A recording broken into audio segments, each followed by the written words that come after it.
Hello, hello, hello, hello. How's everyone doing today? Are we live? We're live. We're live. We're live. I think we're live. I hit the button. Yeah, I hit the button. Yeah, we're live. We're live. Note, YouTube, I don't want you putting ads on my stream because you put too many ads on my stream. How are we doing today? How are we doing today? It's Tuesday. It's Tuesday the 21st.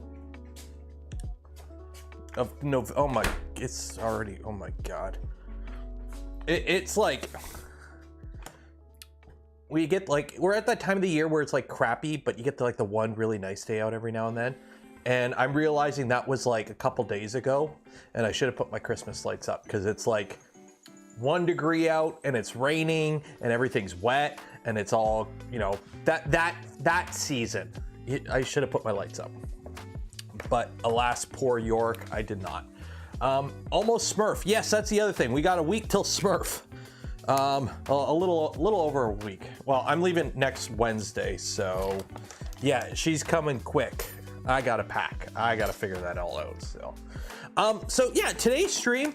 The streams between now and Smurf are just gonna be random things because I don't really have anything big that I don't want to jump into something big that I won't be, like, we'll take a week and a half off when we go to Smurf. So we're doing some random small stuff. Friday will be a print and chill. I don't know for sure what we're doing Tuesday night yet. We might do some experimenting, we'll see. But today we're obviously, I got the Cocoa Press out, but that's because I've been printing a ton of chocolate with the Cocoa Press because I needed stuff for B-roll. I'm just gonna put this in the fridge. I mean, it's actually, I'm gonna eat some of it, and the rest is gonna go in the fridge.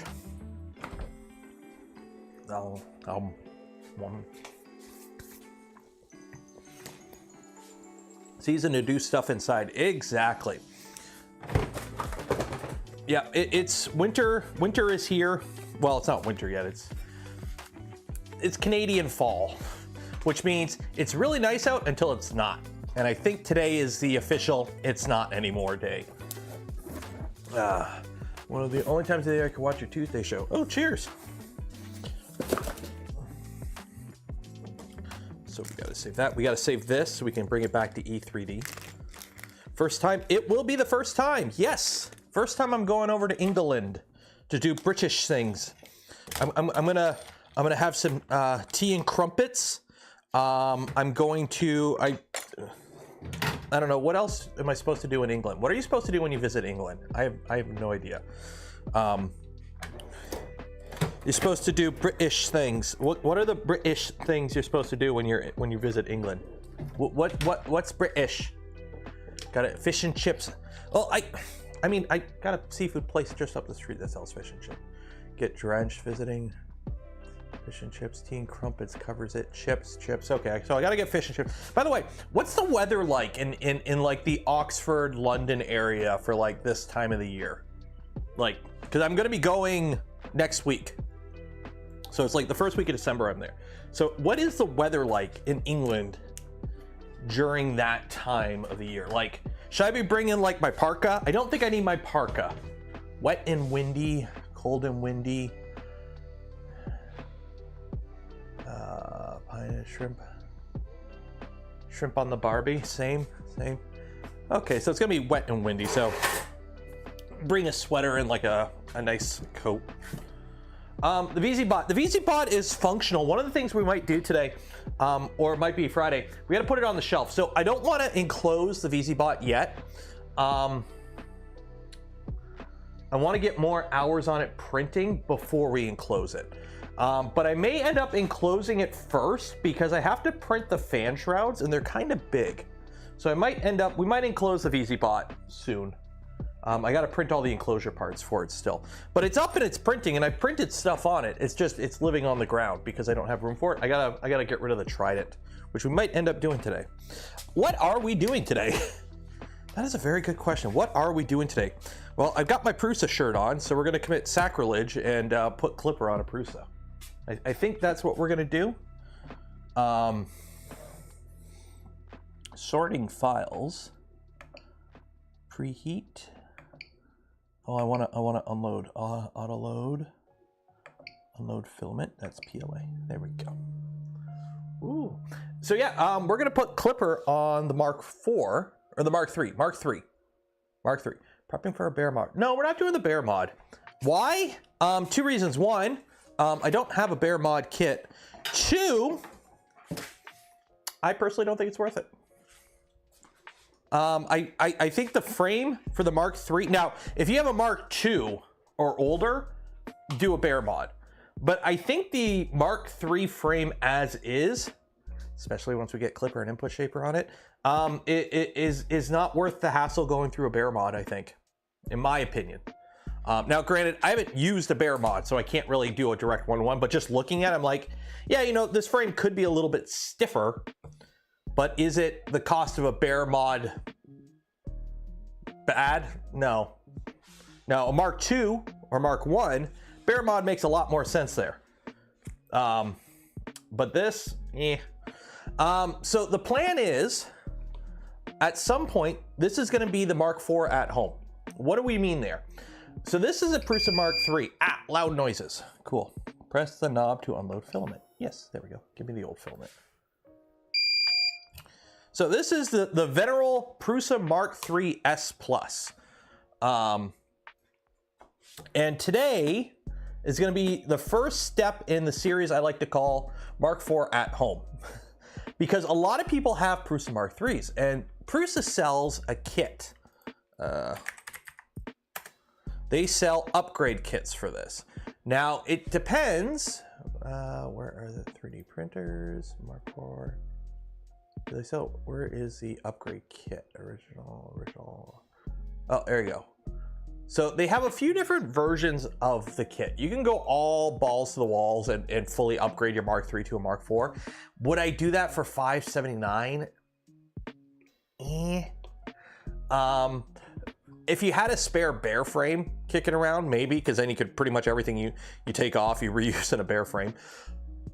The Mark to 3.9, this is everything I think except the motors. I think that's pretty much everything but the motor, or like the frame. It's like there. And then you have this, the 3.5. So this gives you the electronics. So in my opinion, a lot of it, you can go through the whole thing. Like the thing is though, the cost, right? For $500, how do you make this a Mark IV for not $500? That's kind of the thing, because here's the thing. At the end of the day, this is a proven motion system, okay? The Mark III, yes, it's a bed flinger. Let's get it all out of our heads right now. Yes, it's a bed flinger. Everyone in chat, repeat after me. This is a bed flinger. We're all gonna say it now, so we're gonna get it out of the way. So everyone in chat, I'm not just farming engagement, everyone go, yes, this is a bed flinger. Acknowledge the flingingness of the bed, and then we will move on. So everyone get it out of your system now.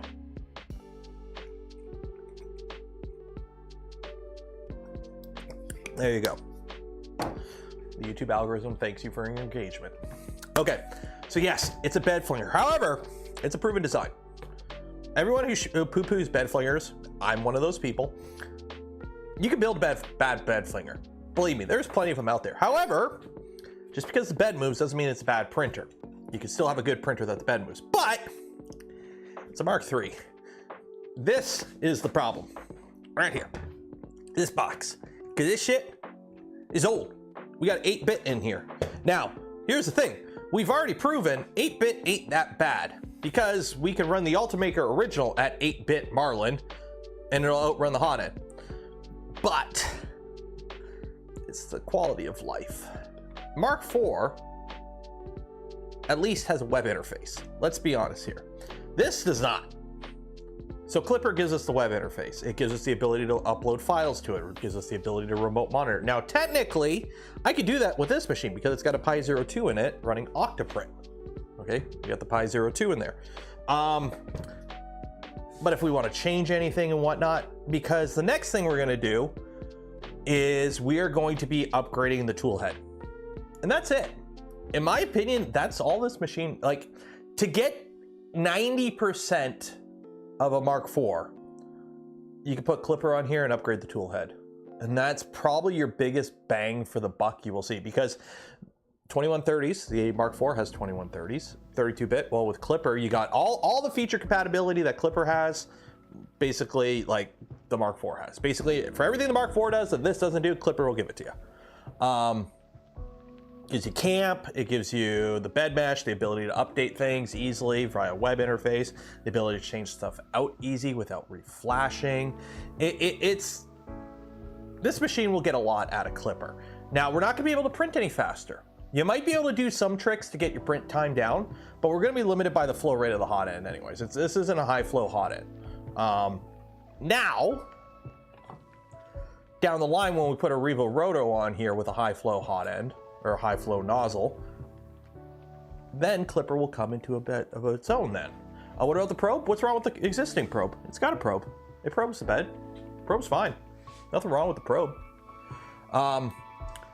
So today we're just gonna get it ready because I've never actually installed Klipper on a Prusa Mark IV or Mark III. That's something I've never done. So let's kind of get on that. So let's just do, you know, as we would, let's just go on Google and search. So while I'm doing this, if you haven't yet, every stream we give away a spool of Polymaker filament. Link in the video description, enter for your chance to win a spool of Polymaker filament. I'm doing this now because everyone's kind of piled in. The first 5-10 minutes of the stream, we usually just ramble because it takes time for people to get in. Also, hey, let's do some housekeeping right now. There are things I need to announce. I'm announcing things. One, this box just showed up in England. That is a big box. It's almost as big as a garage door. It is from Voron Design. It is for Smurf. I wonder what it could be. Oh, currently Ellie's the top bid. So it's Ellie and Joe Prusa. Is she gonna turn into a chocolate printer? She's gonna turn into a chocolate printer, isn't she? So anyways, this big box showed up. So I don't know what that could be. I'm assuming whatever is in the box will be unveiled at Smurf. And no, it's not a V24. So that's the first thing. The second thing is this horribly compressed image, because I'm not gonna bother to uncompress it. There we go. Yes, the New Year's Eve giveaway stream that we did last year, we're doing it again this year, okay? So it is, I call it the New Year's Eve giveaway and chill stream. We did this last year, great response, had a bunch of manufacturers participate. We had a really good time. So this will be December 30th, which, for those wondering, if I pull up the calendar here, oop, move me out of the way. If I pull up the calendar, New Year's Eve is December 30th, which is a Saturday stream. So it's gonna be a late night Saturday stream. Although I probably will start a little bit earlier than we normally start, and then, because I'll probably do what I did last year, where there will be some big prizes that you enter any point throughout the stream, and then we do the draw at the end. And then throughout the stream, we will do smaller prizes here and there just to keep people entertained, that you have to be present to win. That way, you both win, because I know some people, obviously, they can't stay through the whole stream, because I usually run several hour-long streams. But I don't want to gatekeep people that, you know, happen to not need to sleep and they live in Europe. So the way it will work is the big ticket prizes you can enter at any point, and they will be drawn at the end of the stream. However, during the stream, we will do smaller ticket items. Like, for example, we've already got confirmed, we got from LDO, a switch wire kit, along with some Leviathan boards. Big Tree Tech is throwing in some electronics as well. We got some Hue Forge licenses. Polymaker hasn't responded, but I'm assuming we're gonna have some Polymaker filament to give away, because we always do. As of now, if you work for a company or want to, if you own the company and you want to participate in this as well, hit me up on Discord or Twitter or any of the social medias, or email, and we'll add you to the list. So we've already got 4 or 5 companies already, and it should be pretty good. It should be pretty good. So that, again, December 30th, that will be that stream. Again, this week, is going to be oddball because Smurf is coming up and I got to get ready for that. I've got like half my electronics already packed up and charging. Tomorrow will be a gaming stream. I know we haven't done one in a week. Will be a gaming stream on the Twitch. Thursday will be a members only live stream. If you are a YouTube member or Patreon supporter, on Thursday there will be a members only live stream, probably around noon. We usually do one of those once a month. Usually something that we normally don't do on stream. Community game day. I kind of want to try out that Lethal Company game, or Lethal Company. Is it Lethal Company? We might do a community game day for the community stream. We'll see. We'll do something. We'll do something. So there's that. And then there will only be one stream next week, which will be the Tuesday. Okay, so I think that's about it. So I'll send a gift. Okay, Apulo, message, like, can you email me or DM me or something? Because I gotta keep track of everything. That's the thing. So if you're interested in participating in that, DM me. So I actually have a record of it because I got a spreadsheet going. Okay. So let's actually get started on the stream.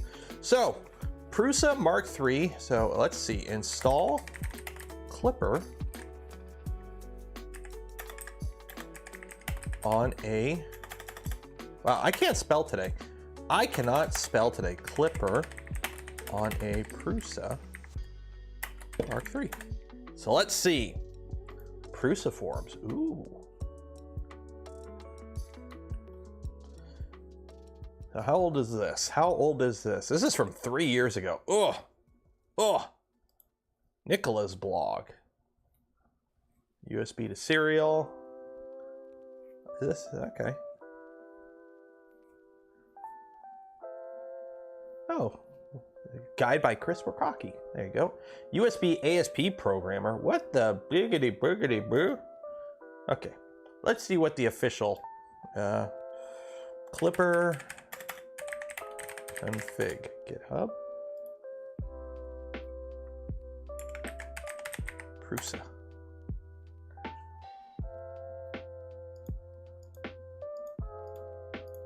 Oop. Where is Prusa? Prusa Buddy. Prusa Mini. Is there a config for the Prusa Mark IV? Or Mark III? Okay, there's the Prusa Mini. Is there no default Clipper config for the Prusa Mark III? Because they have the Buddy board. But the Buddy board isn't the Mark III. The Mark III uses the Einzi. Just use Rat OS. Does Rat OS support Mark III? Rat OS. Does Rat OS support the Mark III? Because that's something somebody wanted me to try out. It does. Okay, we're going to use Rat OS then. Yeah, we're going to go with Rat OS, because why not?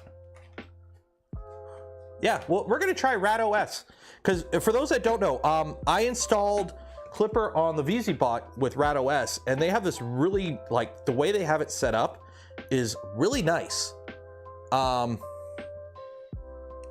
Like it basically auto configs it as you go, so you don't have to like do a bunch of the stuff manually. So we will give that a try. I will put it on the Pi 02 and we'll see how it goes. Can the MCU run Clipper? Yeah, it can.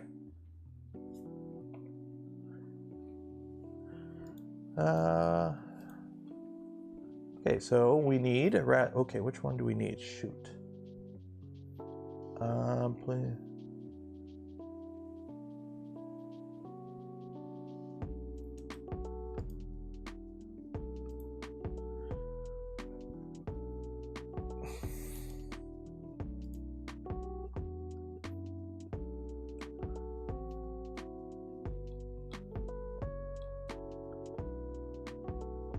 Rat OS image dot then use Balena Etcher. Okay. So image.xyz. Be this one?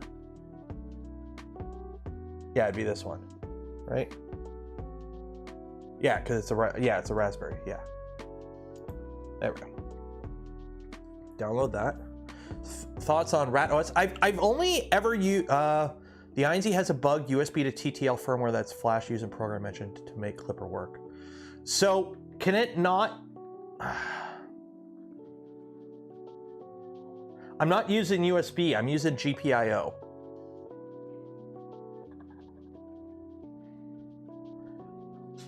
I'm using the GPIO because I've got that's off, right? I've got the. Let me pull it out here. This is kind of annoying. I might take the back case off. Come on.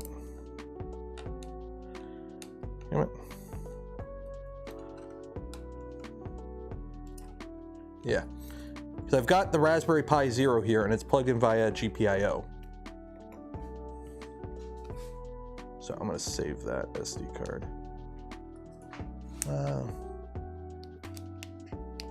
Check Discord and look at some GitHub projects. Okay, let me take a look here. Prusa Mk3. Okay. Klipper, is that installing Klipper? If you install it for the efforts here, install use pre-configured Octopi.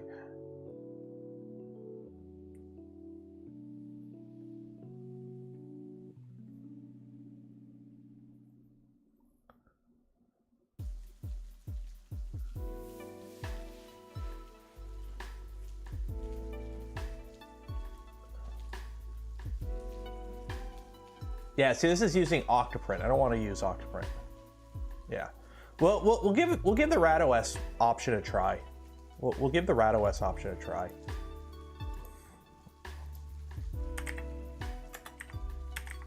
Do I not have a Lana Etcher installed? I do not. Download Etcher. There we go. Etcher for Windows. There we go. There's a UDEV. Well, this already talks to the INZ. Like this Raspberry Pi already talks to the INZ. Like I've had Octoprint talking to it, so.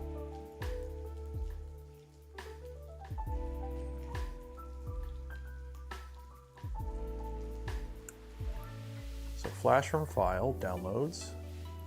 That, select target, we got this. Flash.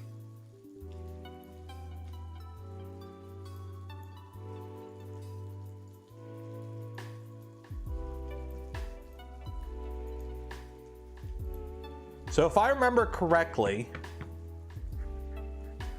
the RatOS guide in the Discord, let's take a look here. The Prusa INZ is only compatible with the Prusa Mk3 and the stock Prusa wiring. Make sure everything is wired accordingly. Okay, to use the INZ board, you need to flash a DFU bootloader to your board. Follow this guide to flash your INZ using... Oh, shit. Warning, warning, warning. Oh, shoot. This factory is too slow to handle the lightning fast baud rate Klipper is using to send commands. Therefore, we need to authorize the USB controller for the INZ. But we're skipping the... No, you don't need a new board.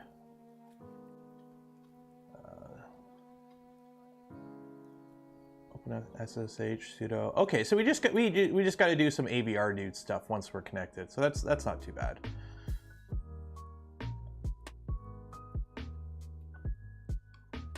Yeah, I'm assuming, yeah, so we just do some updated installing. Yeah. Mine doesn't look like this.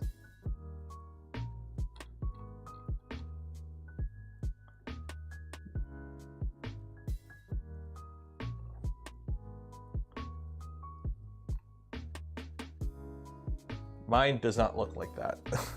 I'm using different pins, but I'm plugged in via the GPIO directly. You could skip the bootloader flash. Oh my god, yeah, the bend in this Raspberry Pi. I just did a connect, yeah, with 02. Yeah, so we should be okay if I just, yeah, so we should be able to skip most of it if I just plug it up. Because this is just plugged in via the GPIO. So we should be okay. We should be okay. Should be okay.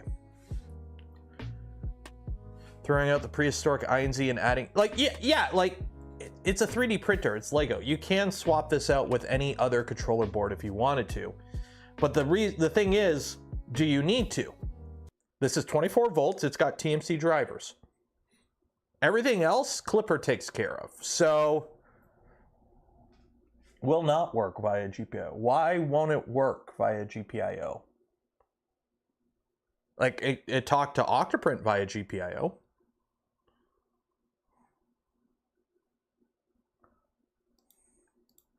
And then worst comes to worst, I just do whatever this is to updated Klipper now. I get an error, yeah. Have you clipped the trace? I don't think that trace is on this INZ board. I think that's only on the buddy boards and newer. I don't think this generation of board has that limitation where I gotta clip the thing.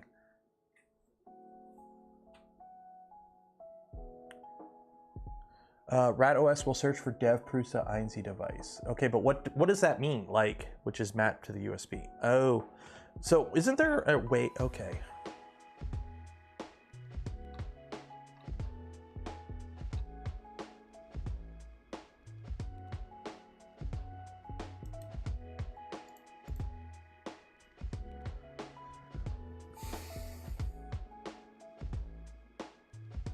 I made the integration with Mike. Okay, so I have to do this via USB, basically.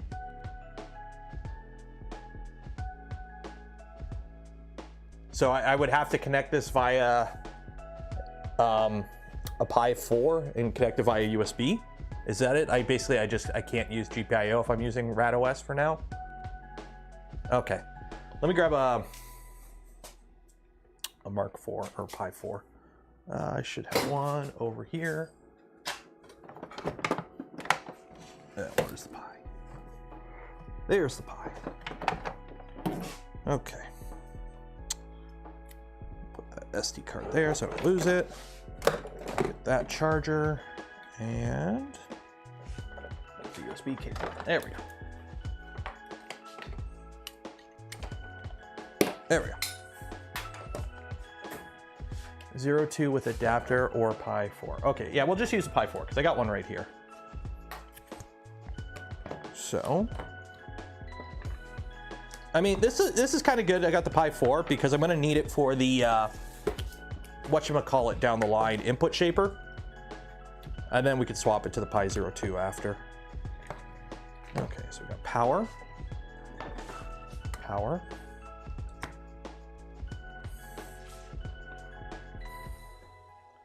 There we go. I'm gonna take this out so I don't lose it. You could just steal the config from RatOS. We are doing RatOS, but I'm being told that RatOS won't work over GPIO. And since I don't have a USB, I actually, screw this, I do. I bought some. Where did I put them? Yeah, we are going to use the Pi 0 because I've got these.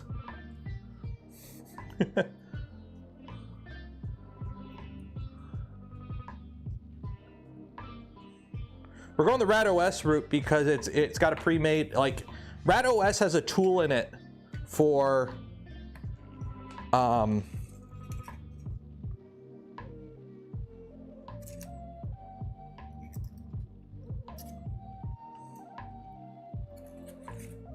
there we go.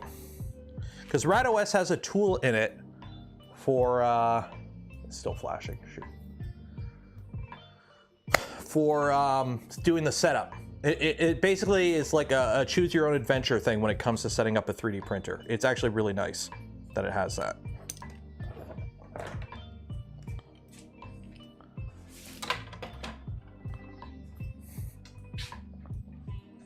Just waiting on this to flash. Should work with GPIO, you just need to build it with firmware with UART, not UART 0. See, that's the thing. I'm having people tell me that the GPIO, I have to flash something on here before it'll do it. And then I'm having people tell me I don't need to do it. And then I'm having people say I got to do it via USB. So I've got like 4 different things being told to me on the easiest way to do this. And all of them conflict with each other.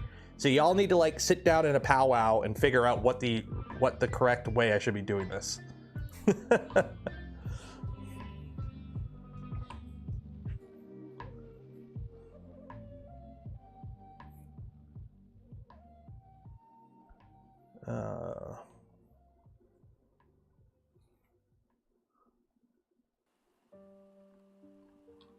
Let me check this.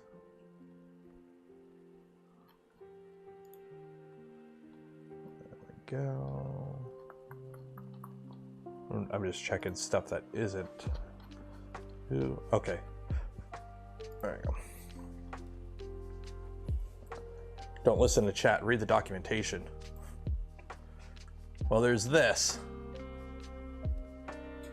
Flashing the bootloader.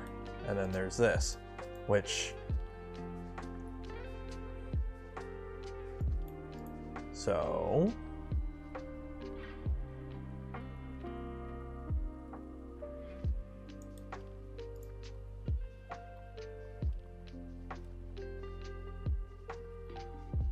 Good God, that's annoying. Really? I gotta go through all that? Do I have to do this if I'm doing it via USB? Good God, because I don't have a thing to flash it. So I have to flash the Mark III first? Or I can't do this via USB? Is this something I gotta do over I2C?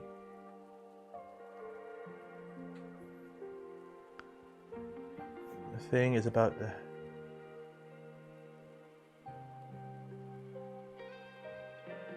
Just for the USB thing is about to have everything working out of the box and auto discover. So basically by doing this via USB, I can't avoid it. Okay. Okay, so I have one person literally go, no, you can avoid the bootloader to say, wait, you can avoid the bootloader flash. And then 2 lines below it, no, I have somebody, you need to do it. So y'all need to figure it out. Right now I'm building the firmware router, flash tape, or it should be a simple setting up clip on the Pi. You can't flash it through UART, but I can do it via Okay, well, we've got, okay, whatever. I'll just follow validating. Almost done that. Old INZ was needed. Well, we'll go via USB and we'll see what happens. We'll go by USB and we'll see what happens here. We'll see what happens. If it works, it works. If it don't, it don't. Simple as that. Okay, so that's flashed. Yoink.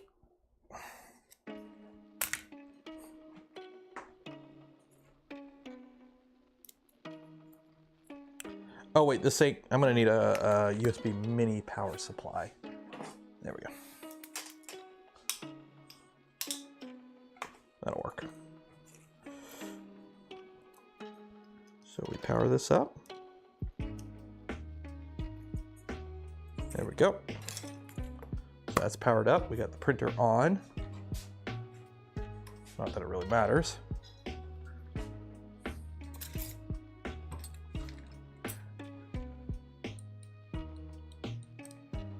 Check message on Discord.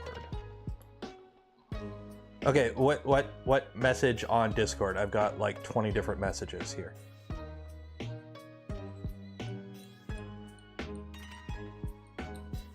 Yeah, I've got like 20 different messages on Discord. I have no idea what you're talking about. Prusa INZ have OEM INZs do not. Fakes do not. Well, this is a legit INZ, so we'll see here. Okay, so this is powered up. So the way this works, if I remember correctly, I have to connect to this via my phone because it generates its own hotspot. So let's find it.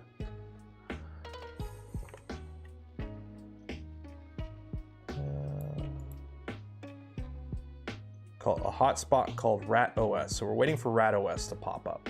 And then we tell it to connect to our Wi-Fi and it'll automatically set up our Wi-Fi. So now we wait.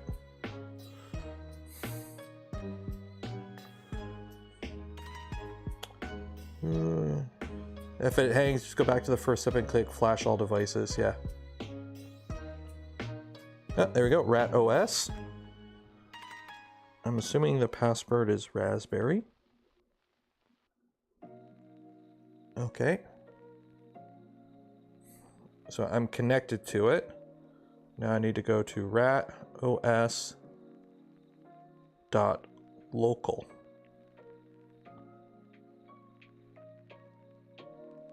Yes, I want to connect. Local/config.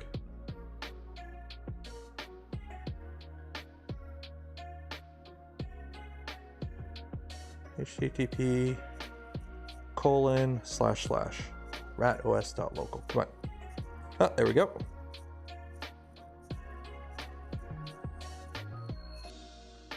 I'm waiting for it to connect. There we go. Configure Wi-Fi access point. So it basically pops up with all the Wi-Fi points. So I want to connect to that one. The password is that. Save Wi-Fi credentials. Printer name, we'll call it Mk3 Clipper. Save and connect. Oh.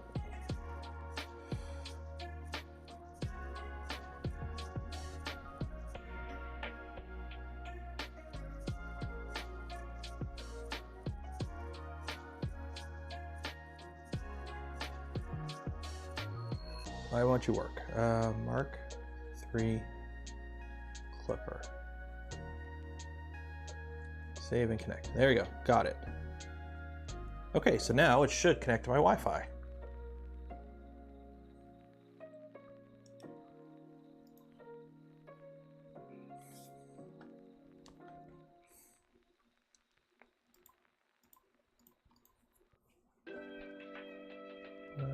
Where are you? Rat OS. Copy. Oh wait, that might be that guy. Shoot, are we connected to the wrong one? That might be that printer. Yeah, this is, yeah, that's the VZBot. Okay, so the VZBot's online. So where is that one? Oh, there we go, Mk3 Clipper. There we go. There we go. Why am I using my phone? Because I don't have a laptop out here. Any device will work. You just need something that has Wi-Fi, and out here I got desktops that are hardlined, so I use my phone. Hey look, it's a printer. This ain't the printer. Wait, is this the printer? No, this ain't the printer. What the heck am I connected to?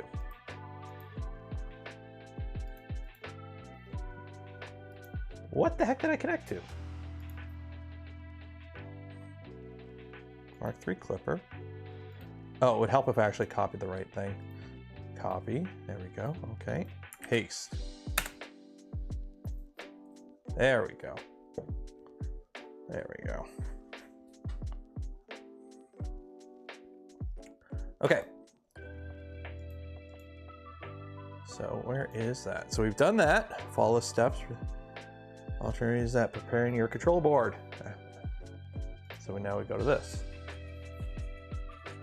Printer setup, control board. Okay, so this is an Einzi. Oh, there we go, Prusa Einzi. Next. How do you want to flash your Einzi?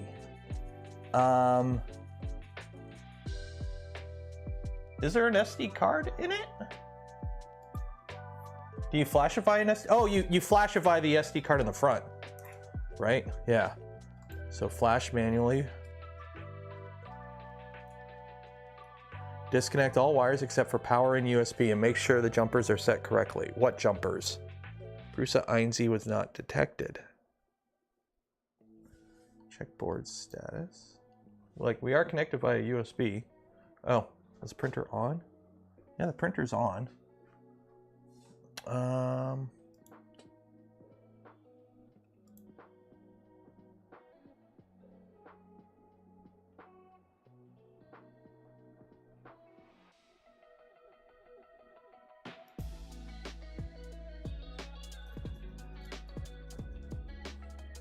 Cable is not working. Yeah. Like it's a USB-A to USB micro. It should work. I don't see why it wouldn't.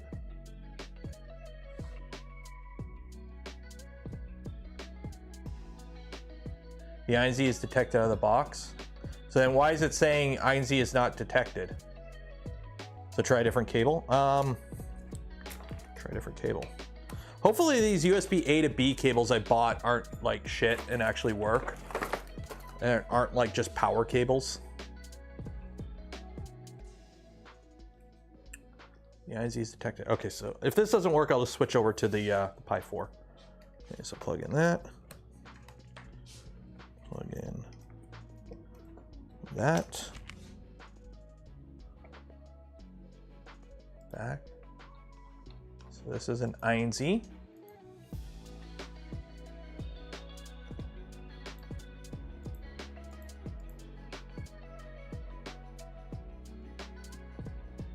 The INZ is not detected. Okay, let's try a different USB then, because this ain't gonna work.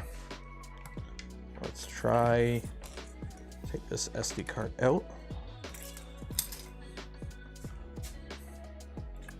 Go back to the Pi 4. With its, because we know this one works. We know this one works. No, this one works. SD card in. Hopefully whatever fell I don't need. Okay. Let that boot up.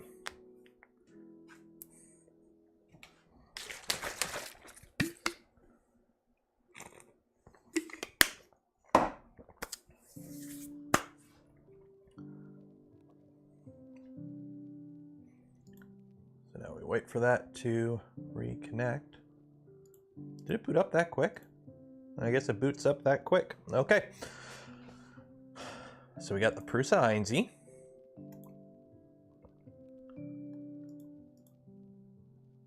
So it's saying it's not detected. So CM3D, what's going on here? Because you're saying it should be detected, but it's checkboard status.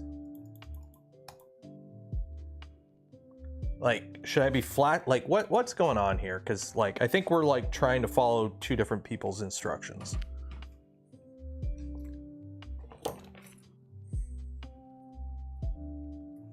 Where did I put that? There it is. And we're saying it's because of the USB to TTL. Okay. So then, how do we fix that? Let me close. I got like 20 different windows open. So I have to flash it. Built-in USB flaw. Yes, I know. Hey, the next person that says it has a USB flaw gets 20 billion channel points. Okay, so I got to go through this. So that means I do need to do this stupid flashing thing first. So then why was somebody telling me I don't need to do it if I'm doing USB?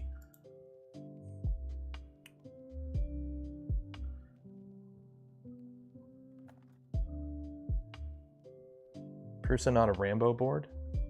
I don't know, it's a Mark III board. Isn't it the INZ? I guess when it's the INZ.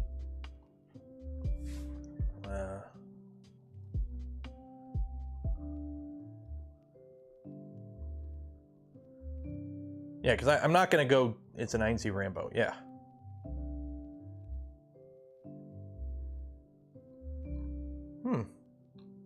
So I have to, first firmware flash should be over Prusa Slicer.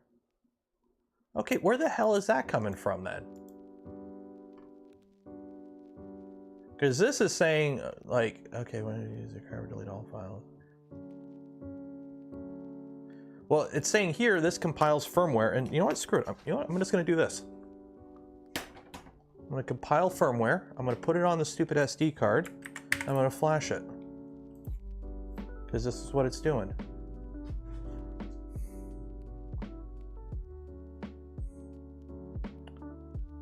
download firmware. Cool. Oh, no, I don't want that. I want to open it.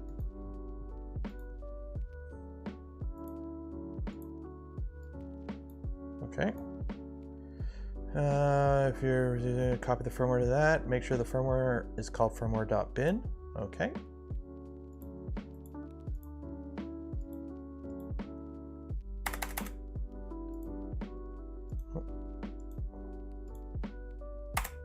Okay, firmware.bin. Cool. Make sure the firmware is called firmware.bin. Safely eject the SD card. Physically take the insert to your control board. Check it. Okay, cool. We'll see if this is it. If this works, it works. If it breaks the machine, well, then why is it part of the instructions? Cool. So we plug that in. I think I have to power cycle this.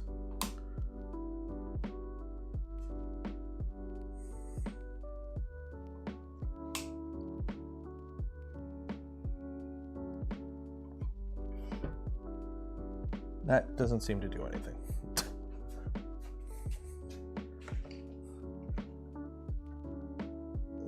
Support. Firmware.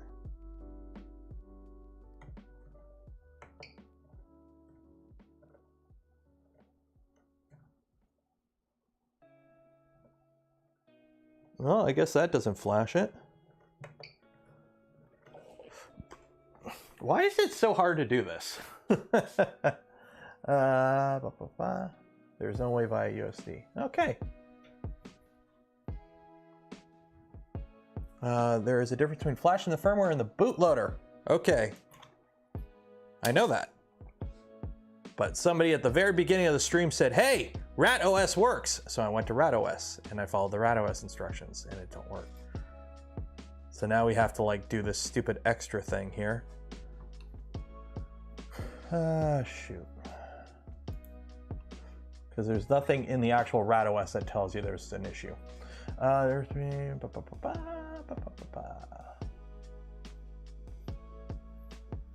This does not work on Prusa. Then hey, if this doesn't work on non-Prusas, then why does this called? Ready? I'm gonna hide chat. Ready? Why the does it say Prusa Mk3s? Okay. If it didn't work with the Prusa Mk3s, why would you put Prusa Mk3s there? Why not put not Prusa Mk3s or unofficial? Or, you know, this is what I mean about UI, and when you guys create, when people create like these things that are made to make things easier, they can make things harder. Because hey, somebody told me RatOS, you can use RatOS to install Klipper on the Prusa Mk3, and it's not working. What's going on? Why? I'm doing everything I'm supposed to do, and it's not working. What's going on here? What's going on here?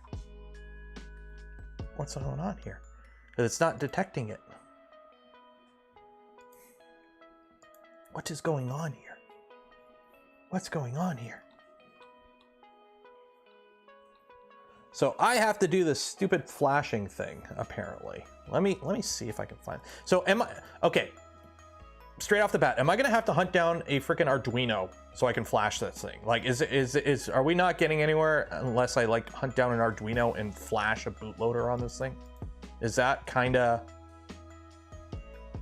where we're going? Okay, 3D Gusser, then what does it look for? Like, you gotta be communicative here. Gotta be communicative here.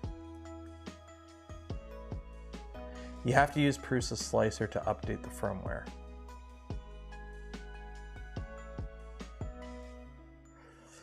So how do I update it? Okay, so here we got Prusa Slicer, cool.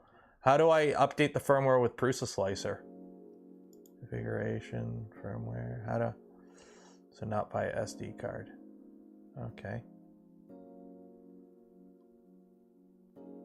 Do I have to flash printer firmware? There we go. Firmware image, downloads. All file. Yeah, this ain't gonna do shit. So I have to connect it via USB. So do I have to plug the computer in, the printer in via USB and flash it via this? I need a USB ASP programmer. Okay, so basically I can't do shit unless I buy something. Is that what we're saying right now? Is this whole stream was gonna be pointless?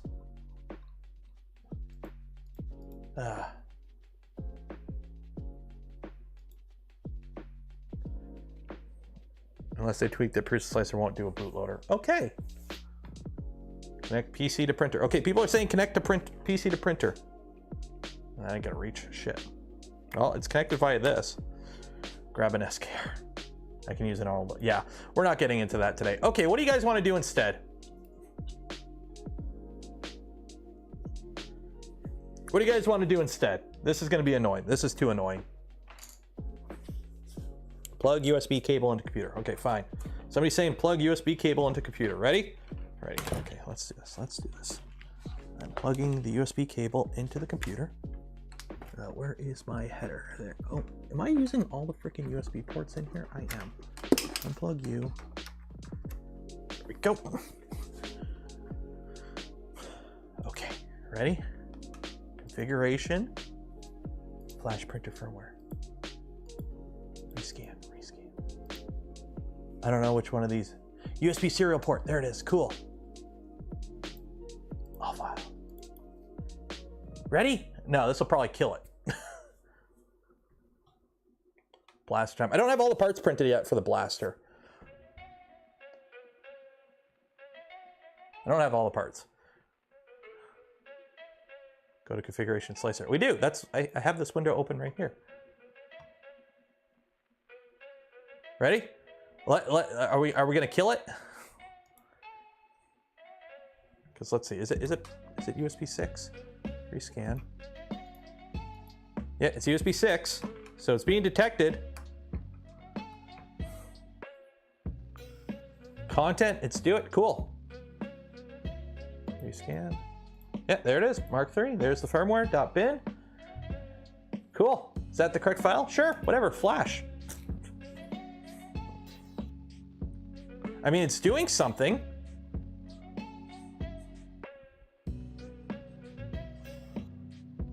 VR dude done. Sweet. Flashing succeeded. Cool. Okay.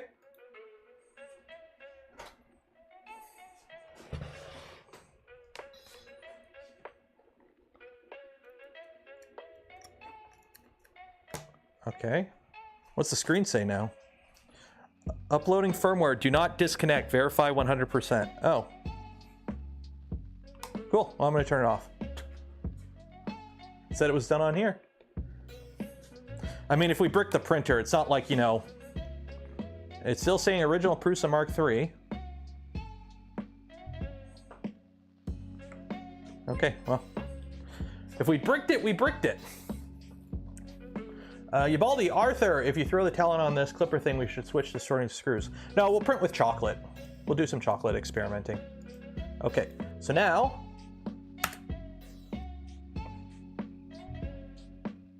Prusa Mk3s, next. Flash manual, sending not detected, check board status. We just flashed the board. We just flashed. Like, what is going on? Which firmware? It's literally just saying original Prusa i3 Prusa research and then 3 dots. And then that's it. That's all it says on the screen. And all the fans are on. So yeah, that ain't moving. I didn't let it finish. It said finished on this. The configuration said it was finished. Is my printer connected? No, I disconnected it because it said it was done. Did I power cycle? I did. Actually, I didn't power cycle with the, shoot, let me unplug that just in case it gets power from the thing.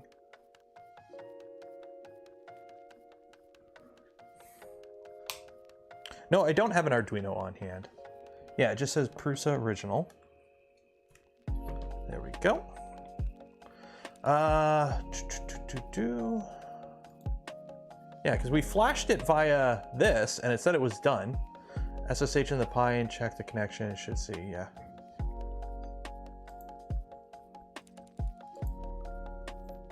Yeah, let's pull this up. So let's copy that. Copy.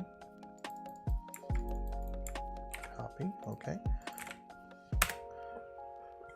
Okay, so that's rat rig. Okay. CMD. Okay, let's see. SSH Pi at that. What? Oh, dang it! I gotta do the stupid.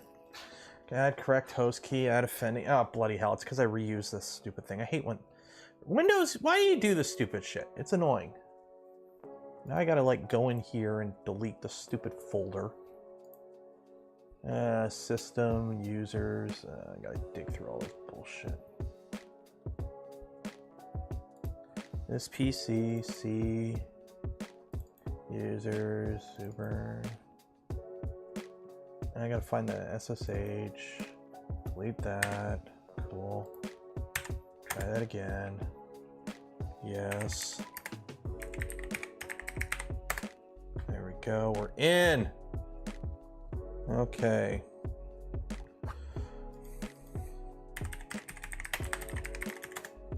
No, I don't want. Why'd you autocomplete?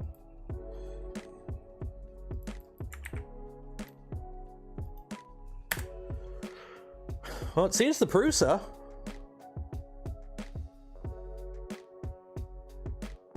Like, it sees the Prusa. So why aren't you doing the thing? Because it sees the Prusa.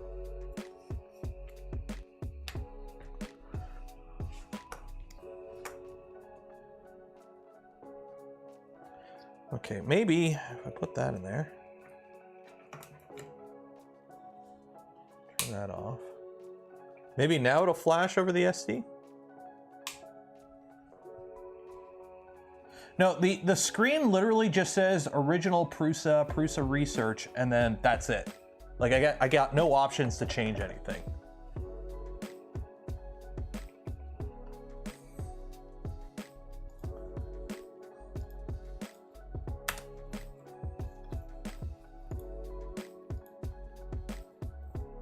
And then we did put this on the SD card and we connected it.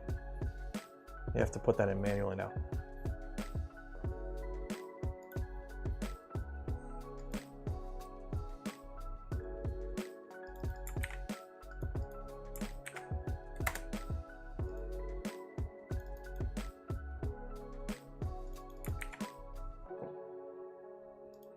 Okay, Patrick, I'm not going to tear apart a printer just to get an Arduino out of it. Okay. Blue changes, no progress as far as I know. Okay. Screw it. We're abandoning this little deviation because this is more annoying. And there's too many cooks in the kitchen, so we're calling it. Too many cooks in the kitchen. We'll faff about with this another day. I'll actually do some research. I didn't think it would be this much of a pain in the butt. I thought it'd be a little bit easier, but apparently you have to like reflash a bunch of shit on the bootloader side of things, which I didn't realize because I didn't realize how old the Prusa was when it came to that kind of stuff. So we're gonna call it there because there's too many cooks in the kitchen, and we'll just faff around with some chocolate printing, I think. So yeah, we're gonna call it there. Simple as that.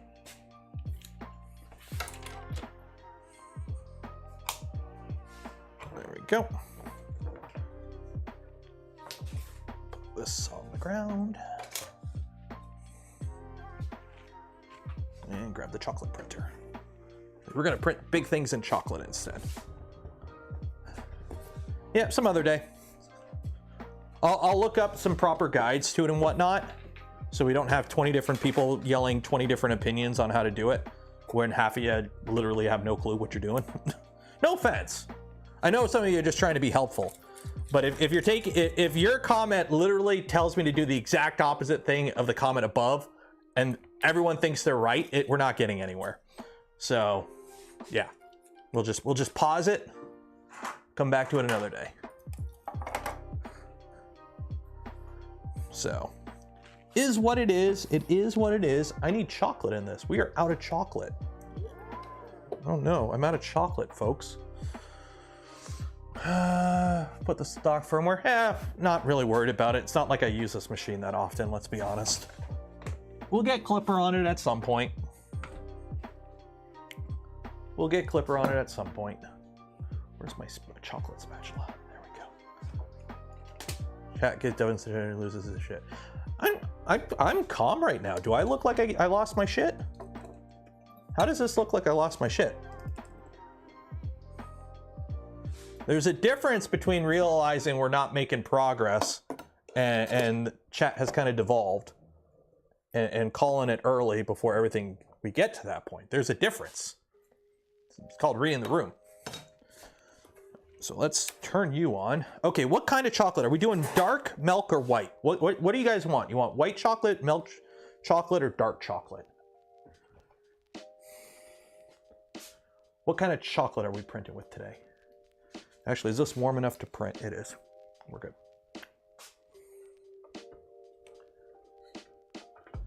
White chocolate? You guys want white chocolate? Okay, we'll try the white chocolate.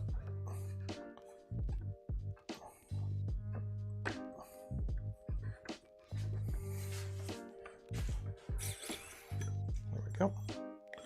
That's the tube. Do I have any chocolate in you, or are you empty? Oh, you got chocolate in you. Actually, not really.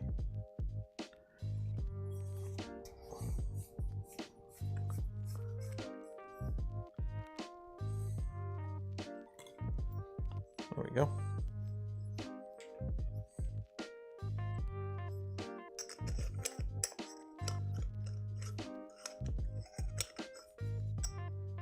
Can you cut the bars in thirds?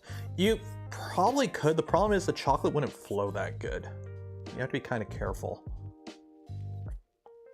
Yes, I'm eating the chocolate off of it.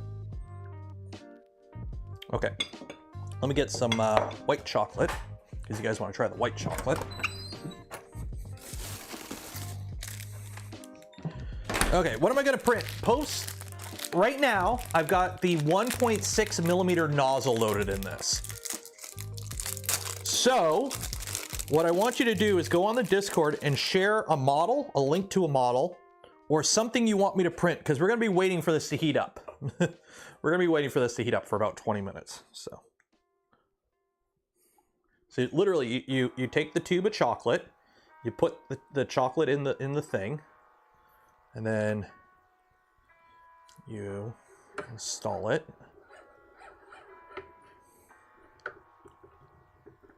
Index it into position, and you tighten the screw. And this is why I didn't want to print this in a light color. I'm already getting chocolate staining. And there we go. So we got preheat, white chocolate. I've got a pretty good process on this, on how to get this pretty reliable. Let me change the name of the stream.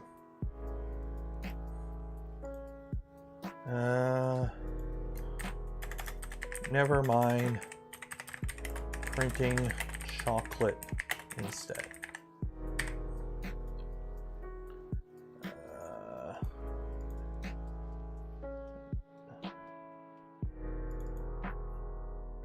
There we go. Updated the title. What's the storage requirements? It's chocolate. It's chocolate. Cool, dry location, like, what is it, 15 to 23 Celsius or something. I keep it in the basement. I keep it in the basement.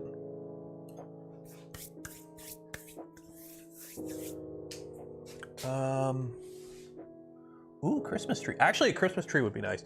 The rose. A bunch of you were sharing the roses. I already did a rose. I already did a rose. Oh no, it's splitting. I gotta be careful with it. I already did a rose, which you'll see in the video. The chocolate video should be this weekend's video. I've got most of it filmed already. I just gotta record a few more extra takes and edit it. So we got here, oh, we got a cat. You do a little poly cat? We'll do a little poly cat. A little low poly cat. That'd be nice. Print a mini Joel. the mini Joel doesn't really work too well in chocolate. I don't think the mini Joel does too well in chocolate. I could try the mini Joel. Let's see here. New mini Joel. Bridging is going to be a pain because this is also white chocolate, and white chocolate does not bridge too well.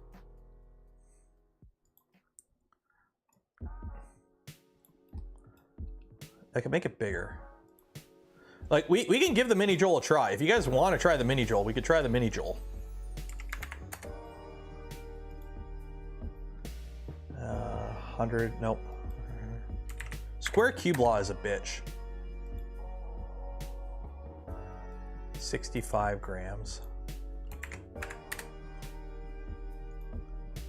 120. There we go. Okay, so 58. There we go. The crotchular region is going to be a pain. Yeah, let's try the mini Joel. Let's try and print a mini Joel in white chocolate. Yeah, he's going to have a soggy bottom. Now the downside is this takes like 20 minutes to heat up. I'm going to talk about it on the video, but I've gotten pretty good at getting this machine reliable. Like, go watch. I don't want to talk about this machine too much because it's going to be in the video, right? So I'm spoiling my own content here when nobody watches my videos anyways, so it's a double number.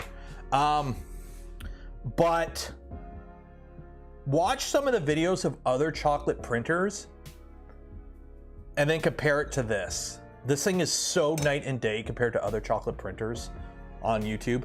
It's not even funny how much more better this is. Like, I did even like the Cali Dragon. The Cali Dragon is a hard model to print on this because of the overhangs. And I mean, this is with the 1.6 millimeter nozzle, so it's kind of, but you can see like it can't do overhangs, but it can kinda. That's that's milk chocolate. I find the dark chocolate prints the best. I like the taste of the milk chocolate a little bit more, but it's not that much of a difference. And then the white chocolate is the biggest problem to print, honestly.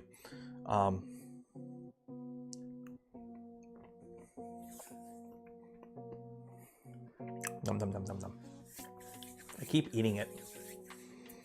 Candy Dragon. Also, here's the fun thing. This thing is a speed printer. What do I mean? We're printing 125 millimeter or 125% scaled Joel. And it's a 22-minute print. This is a 105 millimeter tall print, and it's a 22-minute print. Like, it's a 22-minute print. This thing prints quick. The downside is you go through chocolate real quick on this machine. That Cali Dragon was a whole thing of chocolate. Literally, that little piece you saw me eat right there was what was left after printing a Cali Dragon. I have a file on here that just does these infill test samples, and it's actually easier, I found, with this machine to empty it.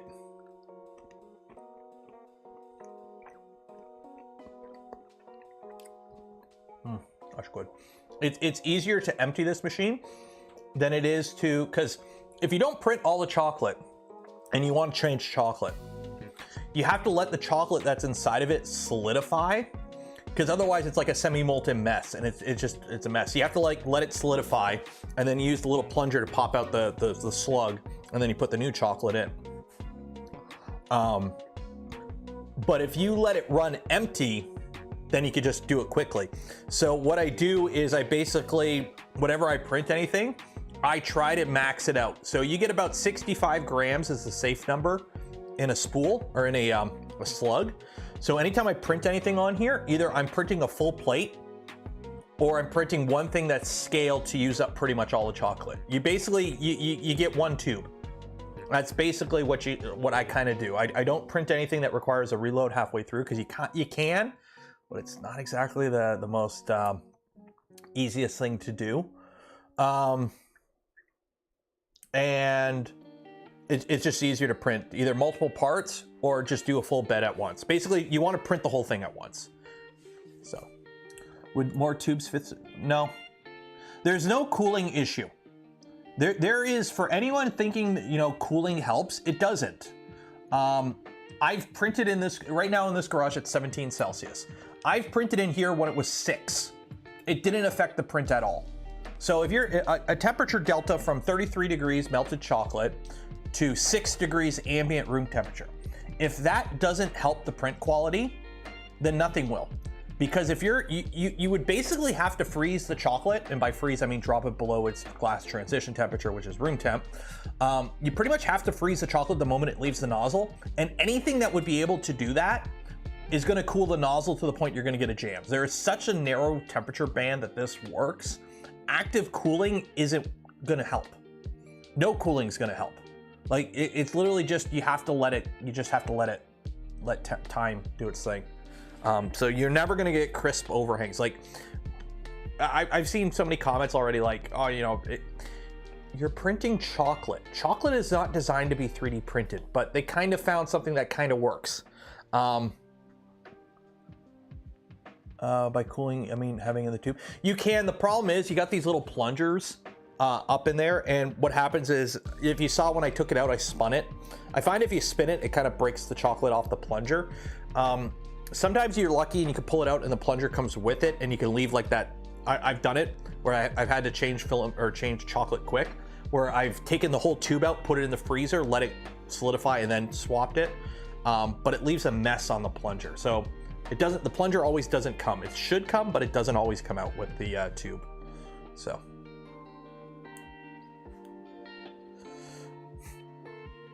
Ooh. Okay, that's funny. As soon as I changed it from Klipper on the Mark III to chocolate, I lost 100 viewers.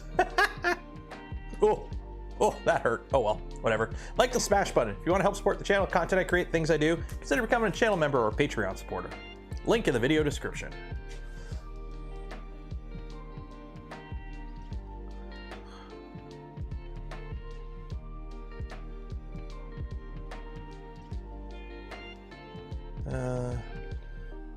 What would happen if you dipped heavy layer chocolate into some magic shell? Chocolate and coconut oil to fill the layer. It probably look better. But here's the thing, if you're printing something, if you're 3D printing chocolate, don't you want it to kind of look like a 3D print?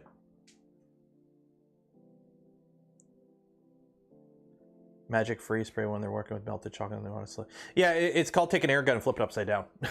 The problem is, if you're hitting it with something that has enough force to take that, to suck the heat out of it, you're probably gonna blow the chocolate around. Like, it's molten chocolate.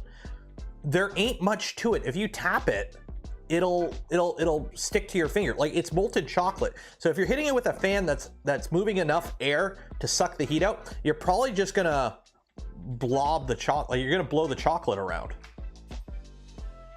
Like, it's semi-liquid.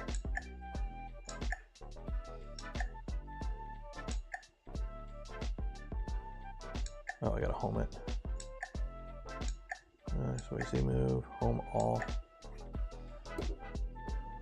Ooh, we got a little yum yum yum.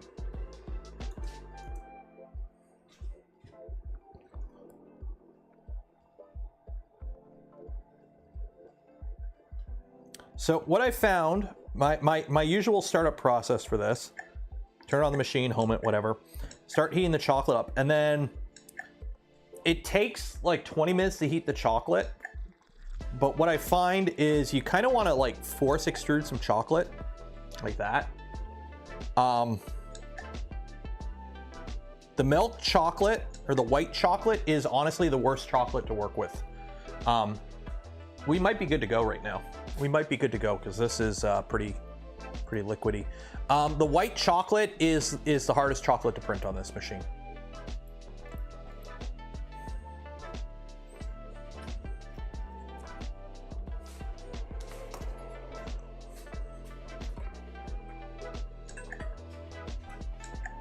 Yeah, we'll try printing the Joel now.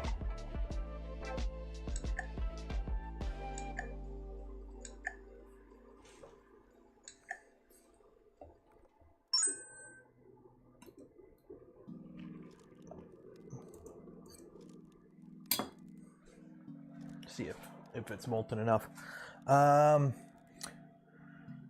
Feels a bit like a scan. How so, RG? It's. Oh, are you talking about the Klipper thing? Yeah, it's kind of annoying. Apparently, you need a lot more. It's a lot more involved to put Klipper on a Mark IV or Mark III than I thought because of the bootloader situation. And I've got like 20 different people trying to tell me different ways to do it. So I'm just like, screw it. We'll do it a different day. There we go.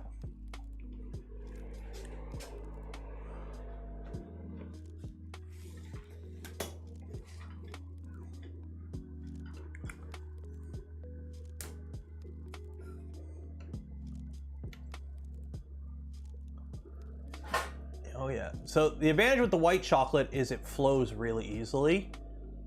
So if you wanted to build something or print something that had containment, it's like a vase mode that you wanted to put like caramel in or something, this would probably be your best bet because it flows really liquidy. But that also means like it flows. You're gonna have an adhesion problem. There really is no adhesion. Let me pull some footage off here. Let me get some footage off the camera. Right, actually, there we go. Let's pull some footage off the camera. There is, it's funny, there's no adhesion, okay? When we say layer adhesion, that's not really a thing with this printer, so much as you're literally just laying, you're literally taking your chocolate, going, and it just stays there because it's chocolate.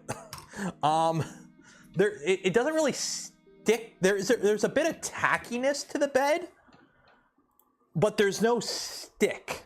It's if you get what I mean. Private, MP4 root, clip, view, large icons. There we go. Sort by type. There we go. Oh geez, I have a lot of B-roll. Oh man, that is a lot of chocolate B-roll. Okay. I'm just gonna copy all that. Oh my god, that's 20 gigs of B-roll. Okay. Let's put you on. Yeah, let's put you on the server for now.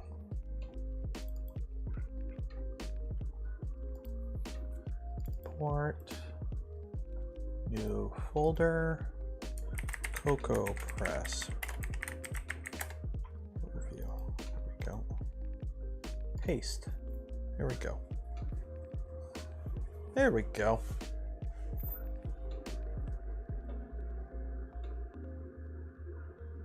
This is going to be a very interesting Joel. This is going to be a very interesting Joel.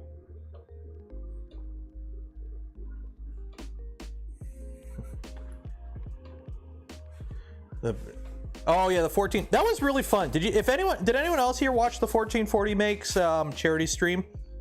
That was fun. I probably, I looking back, I probably should have like promoted it more, like linked it on my YouTube instead of not, because I forgot. But that was a fun panel. That was a fun panel.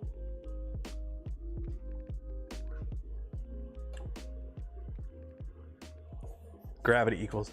Maybe you could trade the mini Joel with Joel for an XL. I don't think that'll work. I don't know if I should say it. We might be getting an XL. We'll see. We'll see.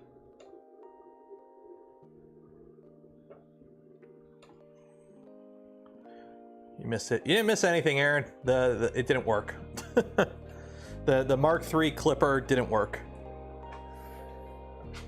Because apparently I got to go through a whole process to put a bootloader on it in a super asinine way.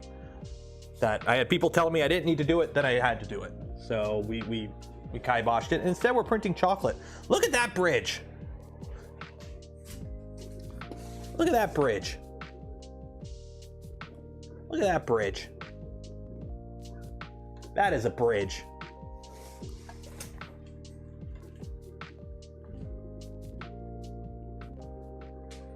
Look at that bridge. Beautiful bridge. Beautiful bridge.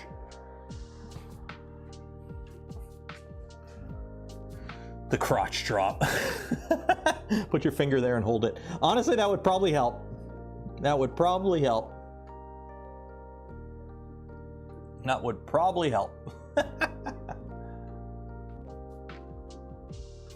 Now, luckily it's chocolate, so it's easy to remove the parts that you don't want and eat them.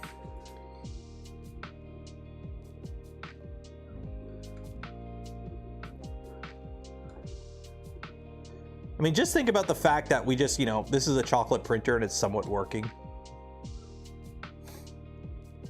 Let's be honest here. The fact that this even works remotely as good as it does is a miracle.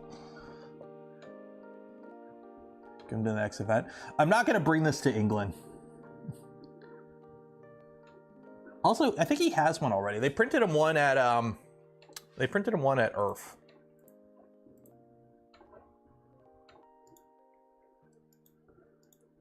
I am disappointed. Okay, so I gotta go through this whole stupid setup here with the. Ugh, that is annoying. That is really annoying. Well, I'll do some research and then we'll revisit the Prusa Mk4 or Mk3 Clipper at another date. What are we playing with? A cocoa press, like it. Cocoa press.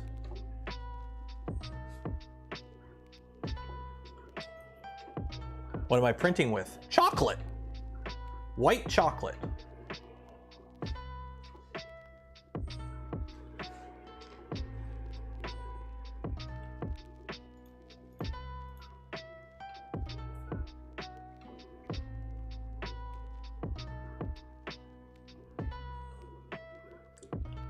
There we go. Ooh, oh man, I'm being a horrible YouTuber right now. Everyone's doing Black Friday sales and I'm not shilling my affiliate link in every post. What the heck is going on with me? What the heck is going on with me? There's affiliate links in the description. If you want to buy anything from any of the vendors, go for it.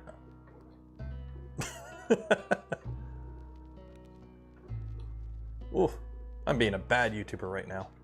What'd you miss? The Mk3, we're not doing the firmware on it. Instead, we're printing a Joel and chocolate. Yeah, all the chocolate, the only chocolate I printed on this machine is the stuff I bought from Ellie. So it's only like cocoa press chocolate I've printed on this yet.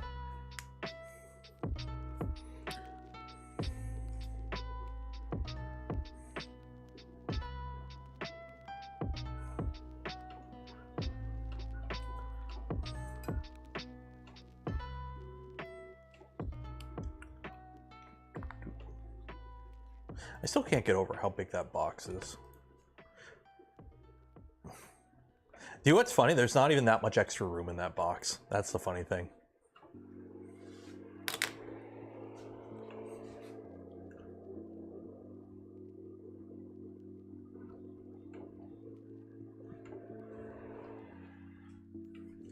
What if you cool the chamber to sub-ambient for better overhangs? Red bead on rye. Red bead on rye. What does that even mean? No, doesn't work. I've tried. It's because of the temperature delta. It's not so much the ambient temperature, okay? It is, you have to cool it, which means you need to take the heat out of the material, okay? So the problem is, there is such a narrow temperature window that the plastic actually flows, that you basically, ambient cooling isn't enough to affect it, okay? Ambient cooling isn't enough to affect it. You can't just sit here and blow on it or print in a cold room, because hey, I've tried it. I've tried it negative, literally a 6°C garage. I came out here one morning when it was cold out here. I turned the heater off at night. It was 6°C. I tried printing on it. Guess what? It warps. Chocolate warps when you print it that cold.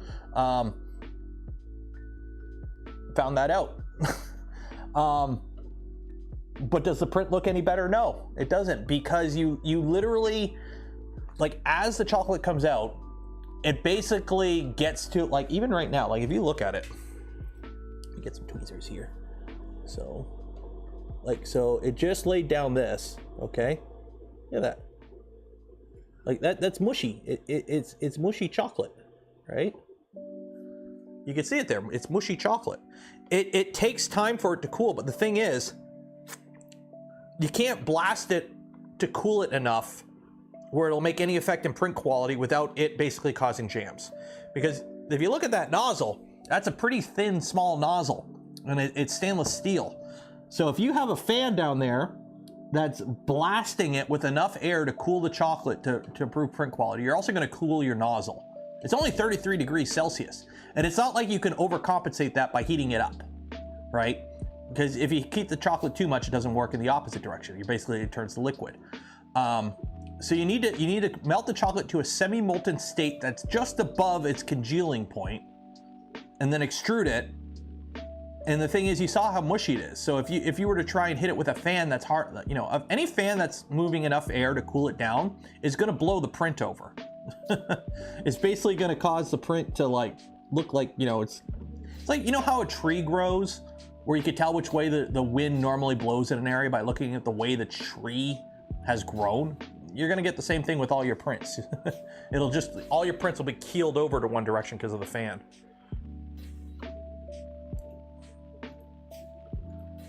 Okay. Hey, I pulled all the footage. Ooh, that's is that a time lapse?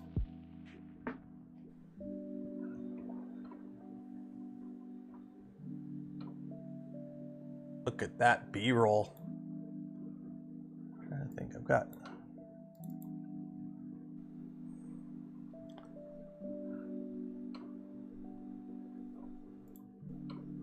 Look at that first layer go down. Oh.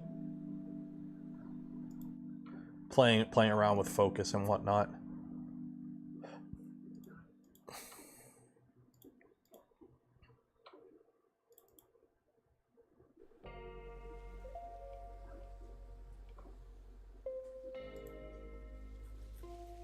One of these is a time lapse. That's not a time lapse. Oh, and if you're wondering, like prints coming off the bed, they literally just come off the bed. I'm gonna have to color correct all these. The lighting in here is horrible.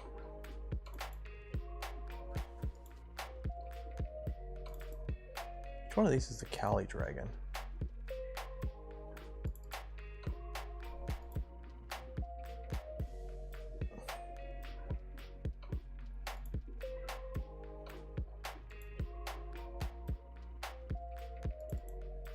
Did I not record the Cali Dragon?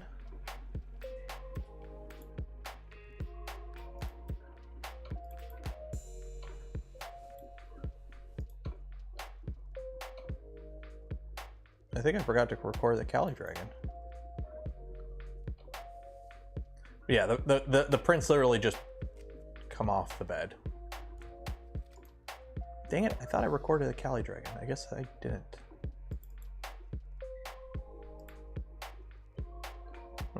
Oh well. Oh, it might be on the GoPro. It might be on the GoPro. Have I played with infill patterns? I have a little bit. Did a Nero Cube? Yep, I got a Nero Cube. I might have eaten it already. I can't remember. I may have to print another one. Oh, those Cali Dragons are already gone. I think that's the problem. I've eaten a bunch of stuff already. Like, I've eaten a bunch of the demo prints already. Unfortunate. Well, it's not unfortunate, but that's, if you're wondering what happened to a lot of them, I ate them.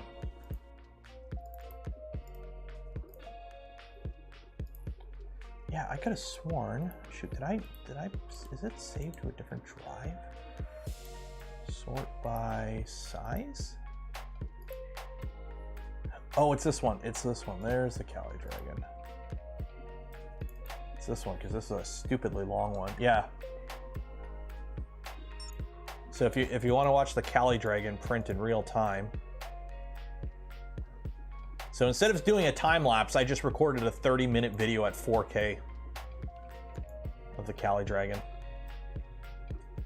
But you can see how molten the chocolate is when it comes out, right? Like, even, like, you can see it's still shiny. Like, it's still semi-liquid to a point. So active cooling isn't really going to affect it too much. It's because any cooling that will be enough to cool it down is basically going to destroy it.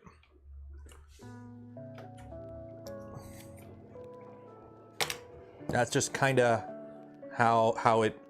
that's how Mafia works, essentially.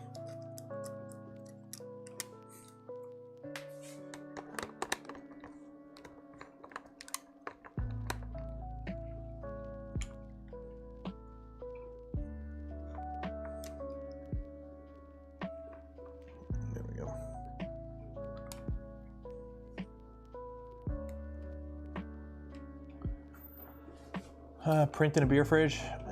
This is an unheated garage in Canada in the winter. I don't need a fridge. It's a Joel mummy. Yeah, the white chocolate isn't the most consistently extruding. Also the fact that it's like twitching around on its little feetsies. This is not a stable print.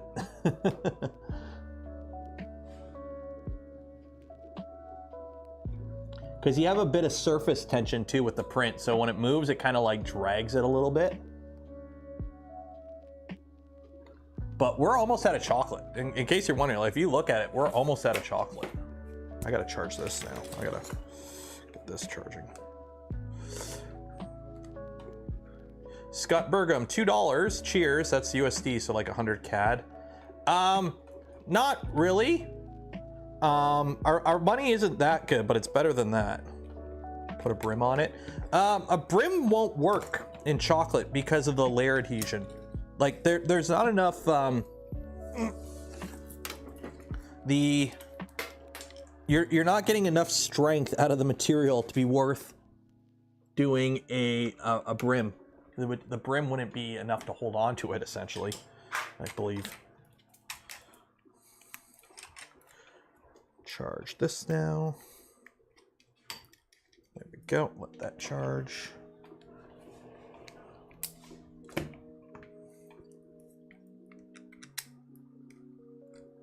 Have I heard back from the roof guys? Nope. I have not, and I'm not too happy about that. I'm gonna have to look in a little bit. I gotta insulate the garage door first. I gotta go buy one of those kits to insulate a garage door.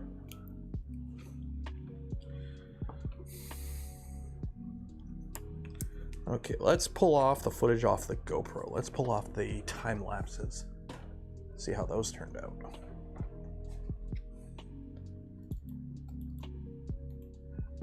Sort by type. Large icons, there we go. I may not have pulled off all the stuff from the last one, shoot.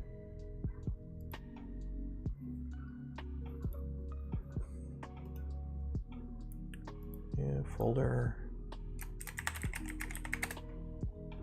Time lapse, yeah, I did not, shoot.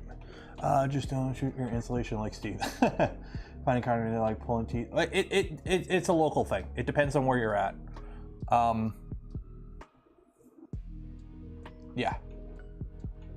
Needs more snug crotch supports. It needs more supports in the crotchular region.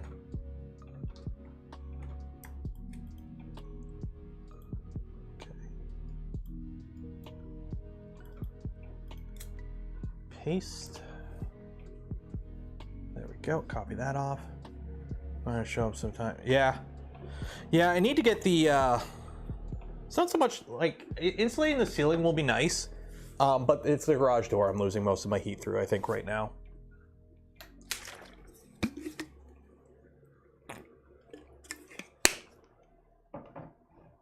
What kind of cocoa is this? It's white chocolate. I'm just hoping the print doesn't fall over. It does need a little pressure advance tuning, that's for sure. Although I don't think you can really do a pressure advance tune of chocolate.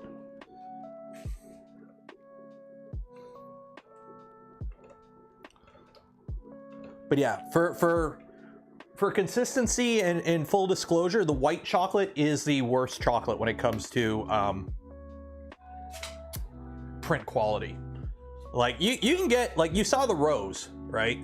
You could print good things on here. Like, you know, you see how uneven that is, and then you know, compare it to like this. So like you can get good extrusions out of here. This is dark chocolate. Dark chocolate prints the best.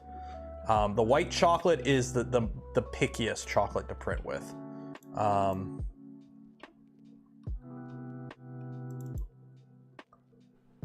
Like the dark chocolate prints pretty consistently for the most part. This is what happens when you try to print on a cold day. You can see it's warping. These literally warped off the bed. These warped off the bed because I was trying to print in a 6-degree garage to see if it would help print quality. It doesn't. It doesn't. So the more you learn. is more fat than chocolate. The white chocolate also does not solidify anywhere near as quick, and it flows very liquidy. That's what I found. And then also, if you drop the temp, it jams. So it basically, you need white chocolate. Like, this machine excels in vase mode. When you can just tell this thing to extrude consistently without starting and stopping is where this machine shines. Palm oil. All these chocolates have palm oil in it. It's how they print so well, is because they have palm oil in it.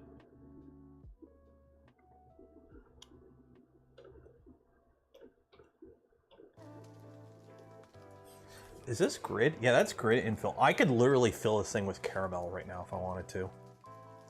Oh, don't oh, that's a, do I want to do that? Do I want to fill this with caramel right now? What is this video?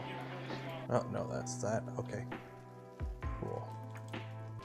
Okay, so now I gotta clear the GoPro of footage, because I think I pulled it all off. Yeah, that's all the Cocoa Press footage. Okay. Close that. Cocoa Press, time lapse. So this stuff will all be in the actual video.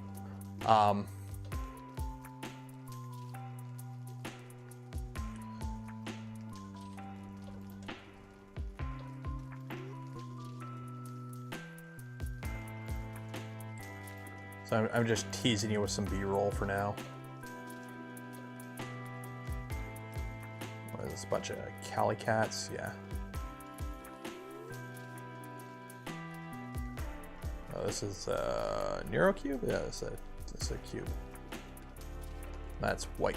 Milk chocolate. That's milk chocolate. But yeah.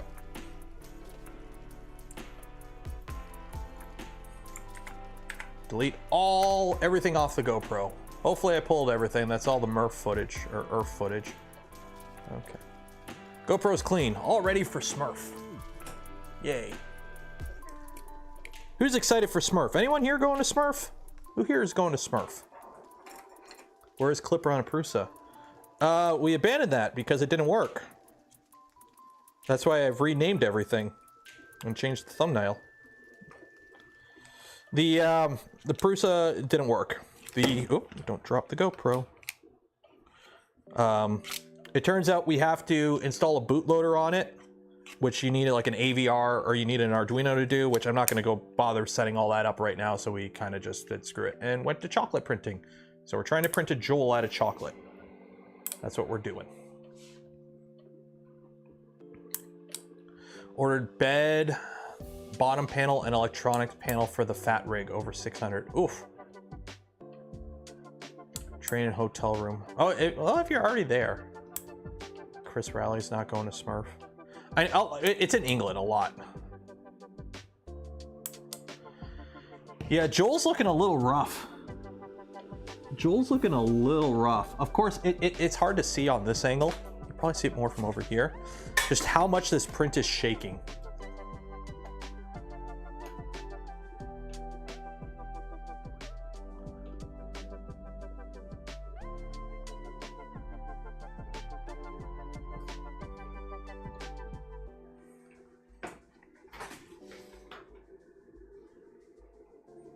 Oh, now it's trying to do the hair.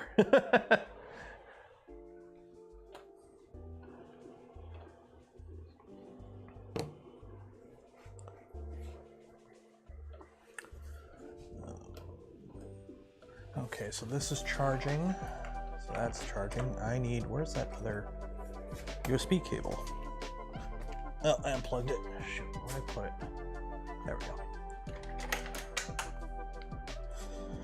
Charge up the GoPro, get that charged. Because, you know, the best time to charge everything for an event is like right before it, right? That's when you charge everything, is like right before the event.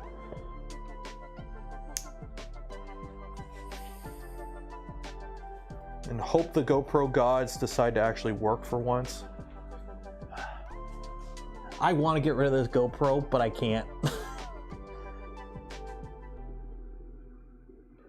bigger the... Yeah, it's because you only get so many pieces, because sheets are sold in like a 4x8, or there's like a nominal size. So the thing is, if you order little things are good because you can make a lot of things out of the sheet. The problem is you get to a certain size where you end up with a ton of wastage because you can only fit so many of the bigger panels on a sheet. You might not be able to fit anything else. So you end up with more waste with the larger panels sometimes. Like if you're doing like ACM or something like that.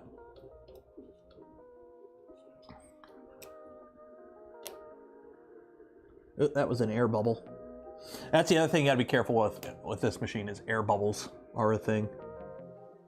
And it'll ruin a print. Wonder if filling with caramel will stabilize it. I still have a few of the caramel chocolates. Although I did do some experiments with a Canadian recipe, and those turned out really good. But I don't think those will make the video.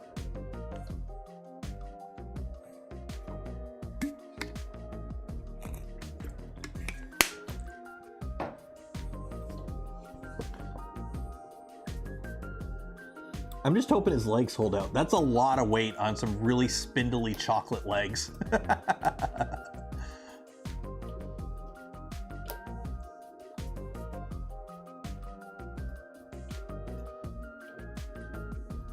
Okay.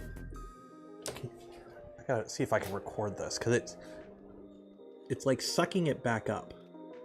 Oh, no, never mind. Ba, ba, ba, ba.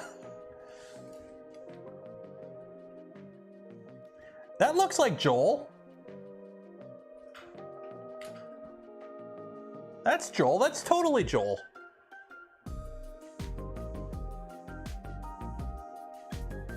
Why was it printed in vase mode? Because you can't do vase mode when you got 2 independent feet. I mean, I've got Himalayan pink salt still out here, and I've got caramel.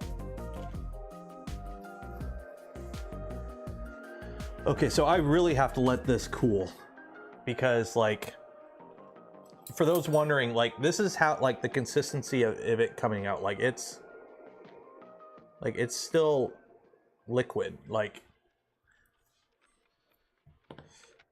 am I calling Joel fat? Well, this Joel is probably like 40% fat, so yeah.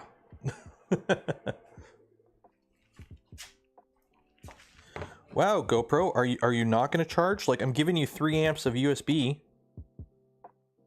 Seriously? I gotta pull the stupid battery out of this stupid GoPro. Why are GoPros such a pain in the butt? Like, how did GoPro shit the bed so bad? Going from like the industry standard to a buggy nightmare mess of an ecosystem. Where it's like,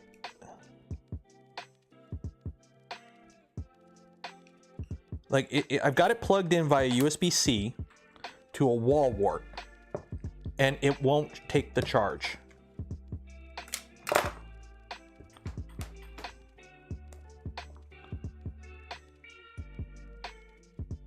Like it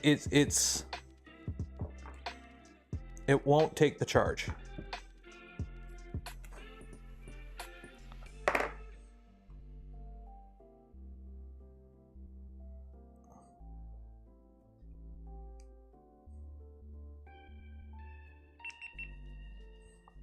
Okay, it'll turn on with not enough power. Okay. Powering off. Okay, but charge. I want you to charge. Okay, now you're charging. I had to take the battery out. Okay. Ah, GoPros. Seriously. Oh, 1 second here. I got chocolate on my screen. We had to have more.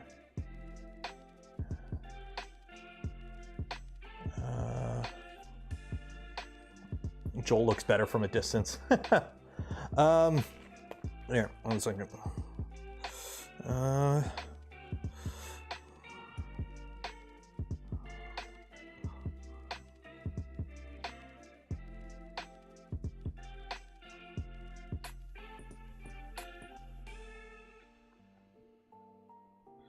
There we go. Ooh. There we go. Did I get peanut butter on my chocolate? No, okay, so because this machine prints chocolate, and I don't know like the timetable and what I will be doing, I got a feeling I'll probably be printing little things for the kids' school down the line. I don't want to risk chocolate, or correction, I think this chocolate is technically peanut free. I don't know. I got to talk with Ellie to see if it's made in a peanut free environment. But as of right now, I think this machine is okay. The problem is I don't want to do anything with this machine that may contaminate it. And by contaminate, I mean like extrude chocolate. If I had a separate tube, maybe I would, because then I can dishwasher safe, I can sanitize, because you still have the barrel in here that's part of this that you can take out to clean, but it's kind of a pain in the butt. And technically you don't need to, because everything food safe is within the tube. But I did pick up these to play around with. So I got the coconut, which I've been using, which works really good. But I did get some chopped peanuts to put in the print. So I've done that, but I don't want to actually put like, because this probably could extrude peanut butter. If you printed it cold, so if you were printing in a room like my garage is right now, where it's like, you know, 15, 16, 17 Celsius, where the peanut butter is kind of stiff, you probably could print peanut butter with this. The problem is you'd have to keep it cold. What's inside the mini Joel? Nothing's inside the mini Joel. We didn't fill him up because I was kind of more concerned with his structural integrity. I don't know if he's solid enough to pick up. Yeah, he is. There we go. Okay. Pop off the bed. I don't want to. There is ever so slight amount of. I'm trying not to break his feet off. There we go. There we go. Got ourselves a white chocolate mini Joel. The white chocolate is the worst chocolate to print with. It never prints well. Here, let me purge out the chocolate. What time are we at? Oh, I've got time. I got till 2. We'll do a Joel in dark chocolate. So I'll show you the difference between white chocolate and dark chocolate. See an idea of the differences between the two. Media. Texture sample set. There we go. Right. So I got to purge out the chocolate for this. Yes.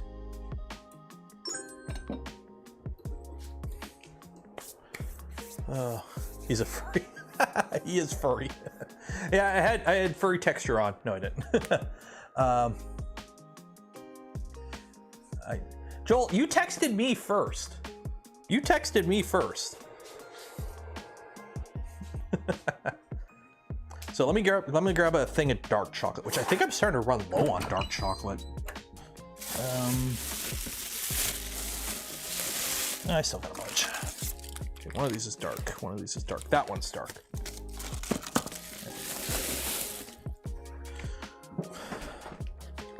So what I'm gonna do is I'm just gonna purge out what's left of the white, and then I'll put in a tube of dark chocolate. But yeah, the white chocolate is the flowiest chocolate, but it's also the worst to print with. It is a pain in the butt. It just because it's so liquidy. It has something to do with the color, I think. Like it sucks up the heat and it just turns to liquid and it just doesn't print good. Like it flows really good. So you're gonna have the least amount of jamming issues with it, but that also means the prints will also be like the least quality. So I've got a slug here of dark chocolate. We'll do after. 1 second here. Yeah, that's a great camera angle. 1 second here. Let me fix this. Tighten that up. There we go. There we go. How much are the chocolate sticks? They're $65 for like a 10 pack. They're not cheap, but it's specialty chocolate for a specialty machine, so. Okay, so Chris got Klipper installed. Chris, did you have to do the bootloader thing? Did you have to flash a bootloader with an Arduino? Because apparently you have to do that, which I didn't realize.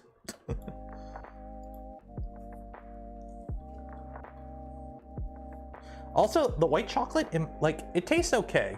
Like, it tastes okay. It's chocolate.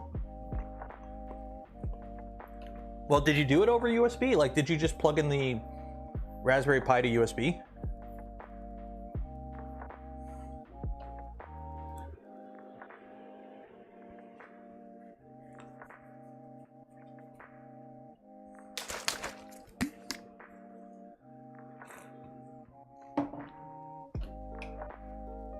It's mostly fat and has no cocoa solids in it. That might be why it is the most pain in the butt chocolate to print out of all the chocolates, put it that way.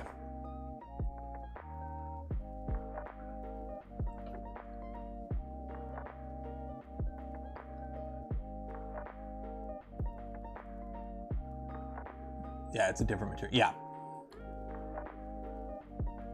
So now are we gonna get like the whole ABS master race thing? Are we gonna get that going on with, like, you know, dark chocolate is superior to white chocolate on the cocoa press? Milk chocolate people don't know which way they're going. They don't know if they want to be white chocolate or dark chocolate. All I know is I'm eating way too much chocolate.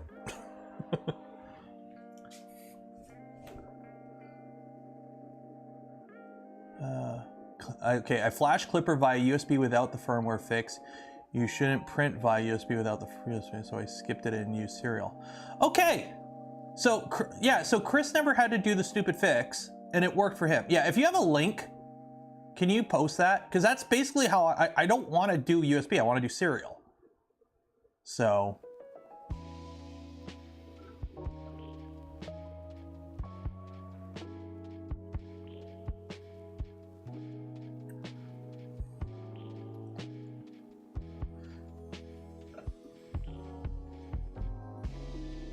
Okay, so right here, I'm going to show you one of the biggest criticism with using this right now.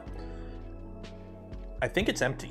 Is it empty? Is it still extruding? No, it's still extruding. This, there needs to be a limit switch. There needs to be a run out switch. There needs to be something, because it's literally easier to do this and run out the machine with a bunch of, like, these are nice because these are little infill testers. So you just use these as samples to give to people so they can taste the chocolate. That's what I've got a whole plate of them here. But this is what I do. So instead of trying to save the little piece of chocolate, because I've got a bunch, and I'm gonna have to try them in there. Shoot. Okay, well, let's see here. Keep breaking stuff. Yeah. So I've got a bunch of these, which are like the leftover cores from like chocolate that I didn't quite finish the whole tube. So I did a swap, like, yeah, there's the plunger. So what I'm gonna try and do is basically just fill up the tube with a bunch of these and just try, because it's a mixture of white or milk and dark chocolate. So you should be able to like fill a tube like that. The problem is you're gonna get air bubbles.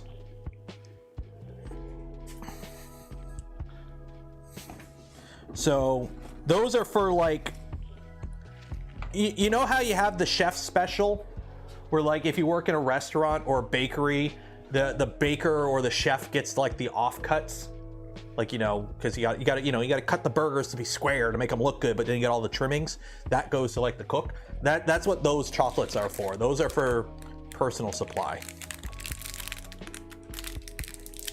Food processor and put them in a tier. Well, that's the thing, because there are people trying, like, you can self-source your own chocolate. Anything you can fit in that tube that melts, you can extrude to various degrees of success.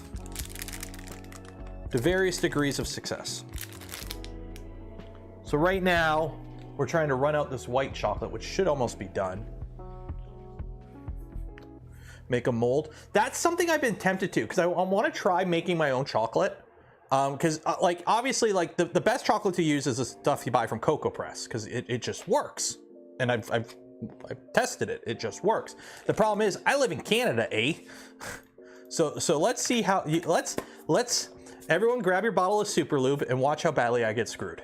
So watch this. So let's go to products. So okay, so let's buy the cocoa cores. So dark chocolate cocoa cores. So you get 10 cores for $69. Nice. So is it 10? Yeah, you get a 10 pack of cores for $69. So $6.90 per core of chocolate. That's what they are. It is what it is. But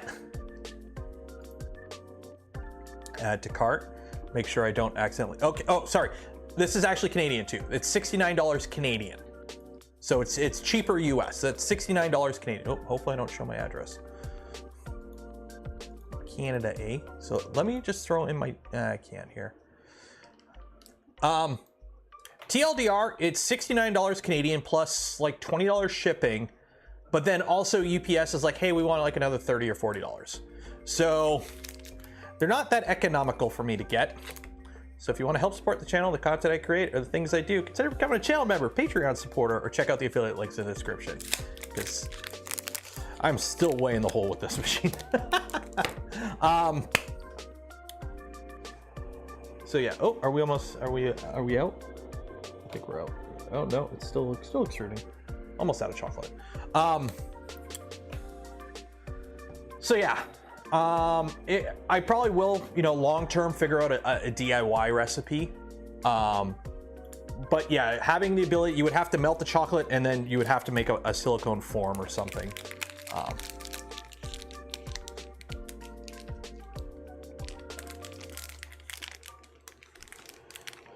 Put in, heat up again and have it melt, cool, and then, yeah, that would be an option. You wouldn't even need a solid nozzle. You could just use like you could just use a standard nozzle, put the chocolate in, melt it. You also have to temper it.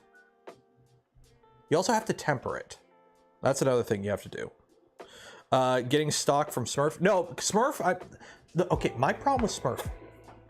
If anyone has any recommendations for not overly priced bags, because right now I use a Maxpedition. My bag is a Maxpedition Falcon. I'll get to why we're talking about bags. Smurf, I'm flying direct to Heathrow, like from local, and because I have a transfer, or I'm not flying direct.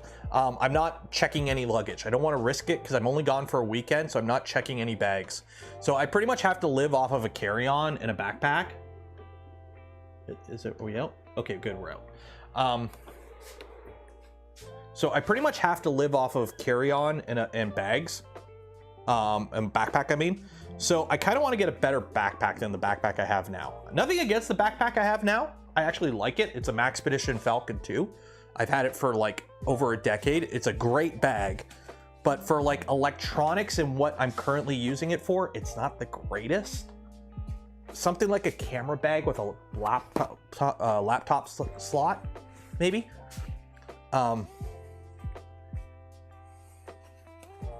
it's something I need to wear around at the event all day, but also needs to carry a bunch of stuff. Low Pro. Yeah, I've heard good things about the Low Pros. Okay, so how to do a reload on a cocoa press. So we've extruded all the chocolate. It's still hot. So if this was a normal hot end, you wouldn't be able to do this. But again, it extrudes chocolate at 30 degrees Celsius. So you don't really need to worry about cooling it down. So you unscrew the knob, you push out, like you push the plunger, which is on a lead screw. And then what I do is I twist it, because that kind of breaks the chocolate that's kind of on there from the plunger. And if you do it right, when you pull it out, you should actually see through it, which you can't. So what I do now is I get a paper towel, because the palm oil in the chocolate does kind of get on things. And it makes a bit of a mess. And if you let it build up too much, what can actually happen is you can get this stuck in here. I found it will get stuck if it's cold, so you have to like heat it up. Do I have an affiliate link for Redacted? No, I don't.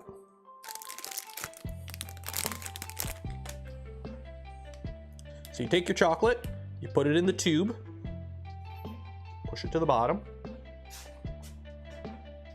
And then what I do is you kind of have to like, I spin it also when I put it on here, because you don't want to like catch the flange, because you can, the little plunger, you can damage it. So what I do is I just kind of spin it on slowly, and that kind of just makes sure it's in right. And then as you push it up, you are going to push the lead screw. Okay. There's a little indexing point there. Push it in. Tighten that. Turn the machine back on. Preheat. Dark chocolate. And there we go. Now we let it preheat. Easy as that. Get these off the bed.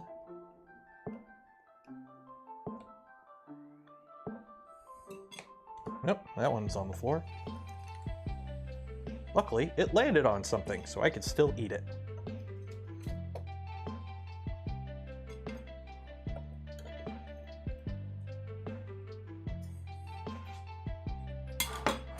Num num num. Num num num num num num num. It landed on top of a cardboard box. I'm assuming it's okay. Num num num. Num. Also, this snapping mechanism that locks it into place is so good. Okay, so it's 1:05. We got after this print finishes. So we're gonna do a giveaway after this print finishes. So we're gonna let this heat up. We gotta let it heat up for like 10-15 minutes. Then we'll do the print, which is about a 22-minute print, and then that'll be it for the stream. Is the scraper food safe? It's a metal spatula that I've only ever used on this. So it's food grade enough.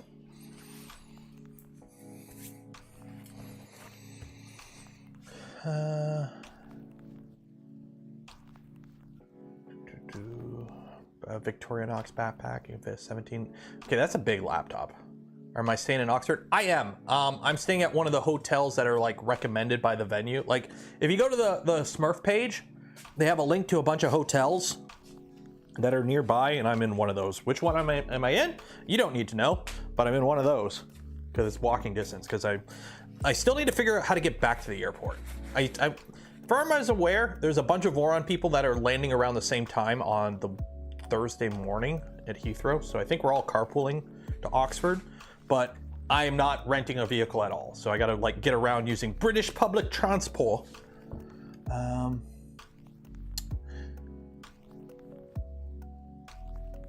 Those are all booked, so don't bother people. Okay, yeah, I booked a while ago. There's a train strike on Sunday. Well, good thing I'm landing on Thursday.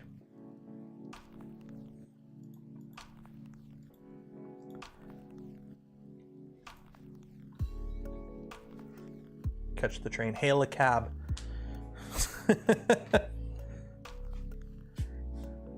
There's like, use an Uber. I'm like, I've never even used it. I've never Ubered anywhere. I've never used Lyft. I've never used Uber. Where I live, they don't really exist, so I've never like tried it. Oh, when I'm leaving, that's what I got to figure out. Because I'm flying out Monday at like noon. So I need to like get up early and get to the airport for an international flight. So I got to get up early and get to the airport early because I got to be back home like Monday because I've burnt all the vacation time I got. And you might be wondering, but Taylor, you're a YouTuber. You're always on vacation. That may be true, but my wife isn't. So she burns her vacation time for me to do these events. Train fares are such a ripoff. How much is the train from like Oxford to Heathrow? Like how like are like if it's like $50, that's not a ripoff. Or at least, I don't even know. Like 50, like trains in the UK are really bad. Hi, I'm in Canada, eh? Like if $50, yeah. For me, a train ride to London, Ontario, which is like 2-hour car ride up the road, is like 6 hours in half your day because the train doesn't move half the time. £50? Yeah, that's fine.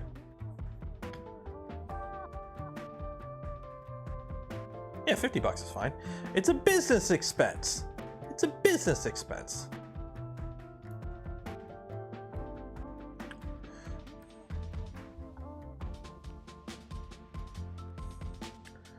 Looking for Canada. Booking. Well, honestly, my plan was Britain has public transport. I'm just going to show up walk out of the airport and be like, I need to get to Oxford. How do I get there? And somebody in a bearskin hat will be, righto, this way, and off I go. Right? That's how it works. The heck no Polymaker OG? What are we doing Polymaker stuff? Pre-book the ticket right now. I'll figure it all out. I don't think I need a ride from Heathrow to Oxford, but I will need one back, so I'll figure it out. No, I don't. I don't have any streaming, like I could pirate it. I don't have any like streaming packages right now. I've canceled pretty much all of them. Extrude. Menu. Nope, not leveling. Extrude remove. There we go.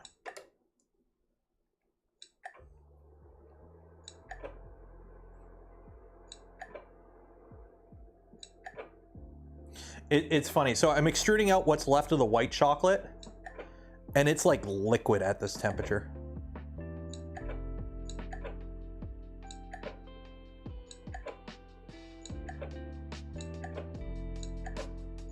There we go. What I found is what you do is you heat it up. You tell it to do its heat up, especially on a new load, right? So you load your new cartridge in, you tell it to heat up. And after about 5-10 minutes, you do a manual move 1 mil down until it like starts extruding, and then you let it sit for like another 5-10 minutes because it doesn't always push up against the bottom of the plunger. So you might be heating up the walls of the slug of chocolate, but you got to heat up the nozzle. So you kind of like force chocolate into the nozzle and then just let it do its thing for a bit.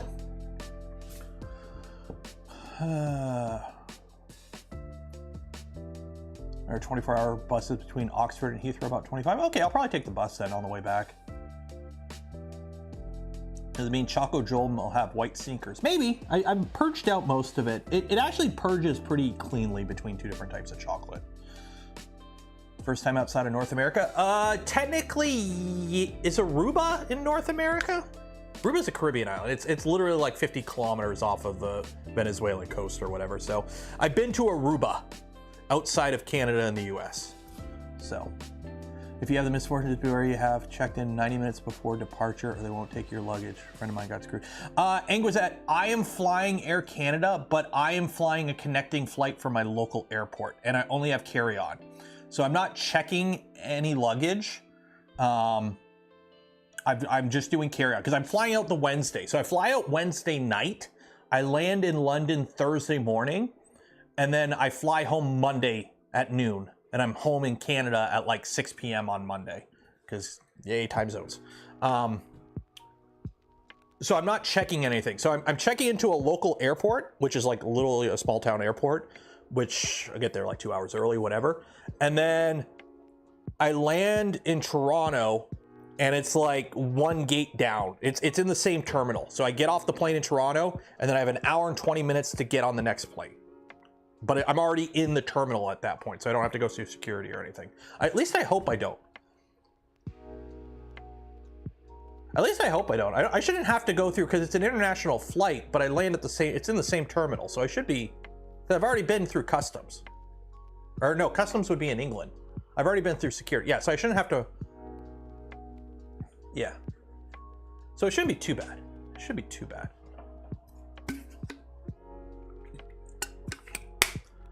Yeah, it should be good then. Heathrow to Oxford is $30 off peak after 10 a.m. Well, I'll be going before 10 a.m.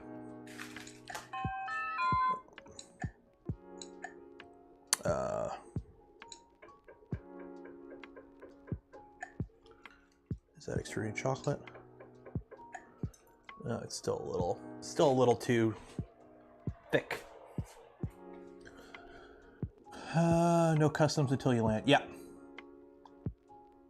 Which, you know, yay, Commonwealth. I should just be able to walk right in. It's a Commonwealth country, right? Just righto, chaps.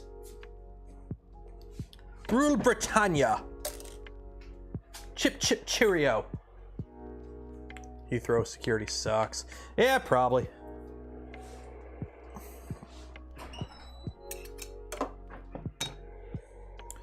I'm assuming you need something out of the freezer. Okay, 1 second. Let me, okay, we'll let that heat up while I move these printers so you can get something out of the freezer.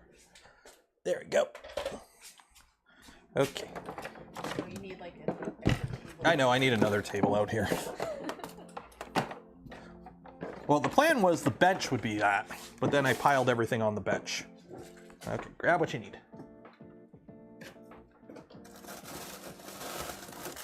Those are Calvin's Uncrustables. mine now. They're yours now. There we go.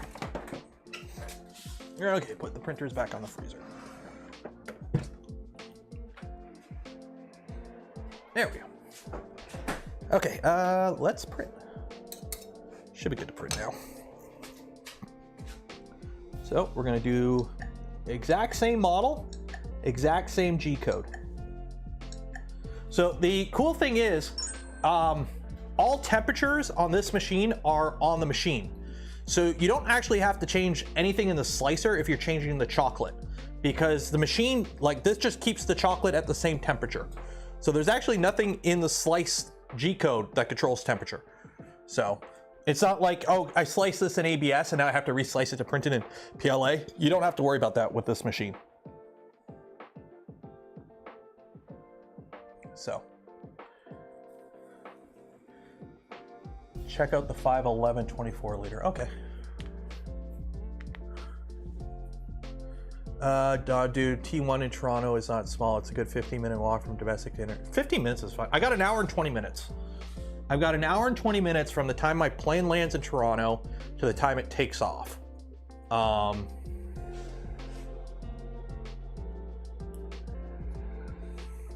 And like, I normally fly out of Detroit Airport, and I can make it all the way across Detroit Airport pretty quick, so.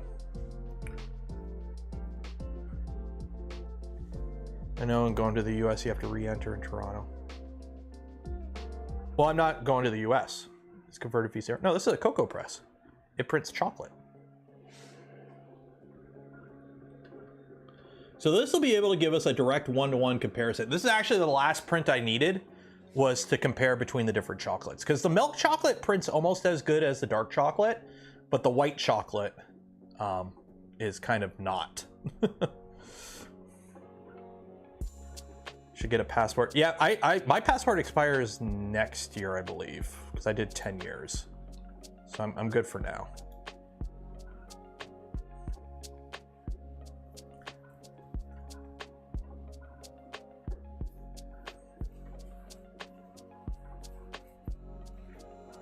The tunnel. Every time I go to Detroit, the tunnel is broken. So for those that don't know, Detroit's airport, there's like 2 terminals. There's 2 main terminals at the main Detroit airport. And to get to them, it's underground because it goes like where all the planes are. So they have this like big tunnel with all these lights and whatnot. And the problem is it's always broken. So you never see it. You might need to do immigration paperwork or check-in. Yeah, usually they give them to you on the plane. Every time I've flown internationally on a plane, they give you that paperwork on the plane. So. Advanced bag scanner. I don't know. Again, this is also why I'm not flying with carry-ons. Or I'm only flying with carry-ons. That way I don't have to worry about checked baggage or anything. Do I have any 0.9? The ones that came with kits with 0.9s I do. The rest I have 1.8s. Personally, I don't really see a big a reason to go with 0.9s, but that's personal. O'Hare? Yeah, I'm flying into Heathrow. I'm going to London. O'Hare is Chicago. Actually, I should probably check. Let me... Nope, not that. Let me check my flights here. I wonder if they actually have the Smurf, Air Canada... Check-in? Can I do check-in yet? Usually you do check-in the day before, right?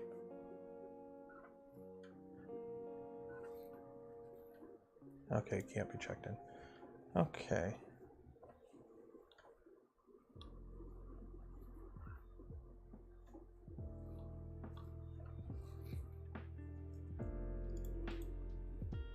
Manage my booking. Let's see. I'm pretty sure it will print better on a cold bed. No, it doesn't. It actually warps on a cold bed. Cold bed's horrible. You want everything to be the same temperature. Okay, so... Oh, they changed the plate. Oh, shit. Oh, shit. Okay.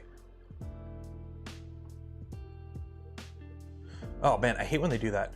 They show you the flight, and they don't show you the correct time. Like, they show you the whole thing as one thing. Okay. Yeah, it doesn't tell me what gate I'm at yet. Yeah, it's not telling me what gate.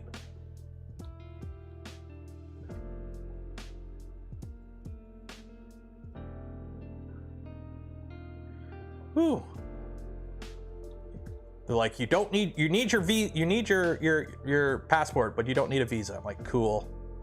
Yeah, it doesn't have the...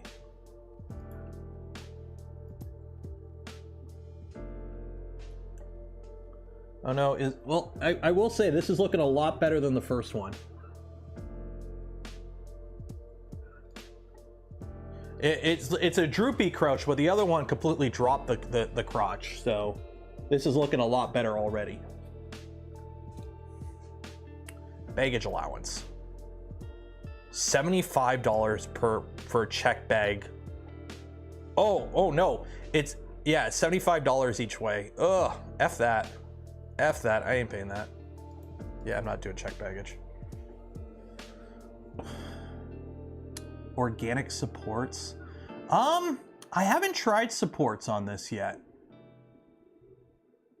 I mean, let's see here. Supports on the build plate only. Organic.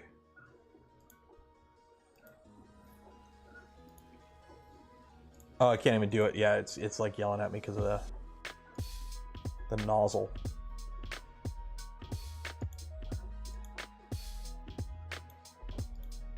Invalid data. What do you mean invalid data? Organic tree support tip diameter must be smaller than the extrusion width. What? Oh, okay, well. Yeah, it doesn't like supports. Yeah,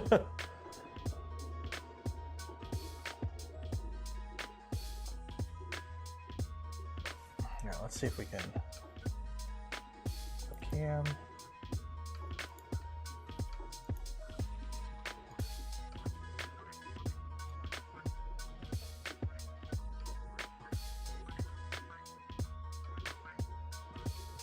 There we go.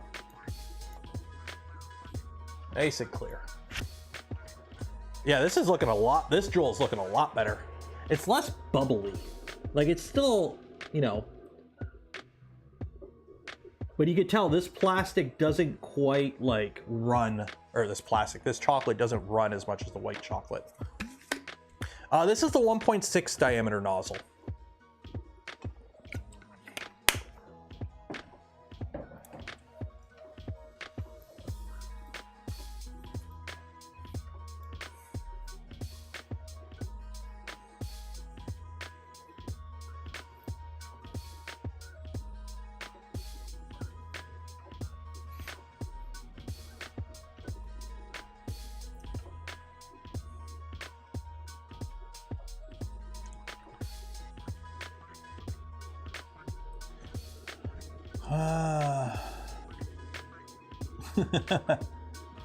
Well, honestly, I wasn't planning on doing the cocoa press today. We're only doing the cocoa press because we ran into some hurdles with the Mark III there. Too many cooks in the kitchen scenario. How fast it is with the thick layers. I don't know how fast it even prints. How fast does this even print? I don't even know the speeds and feeds. I've never even bothered looking at them. There's the speeds and feeds. It's going so fast because it's a 1.6 millimeter nozzle at 1 mil layer height. Am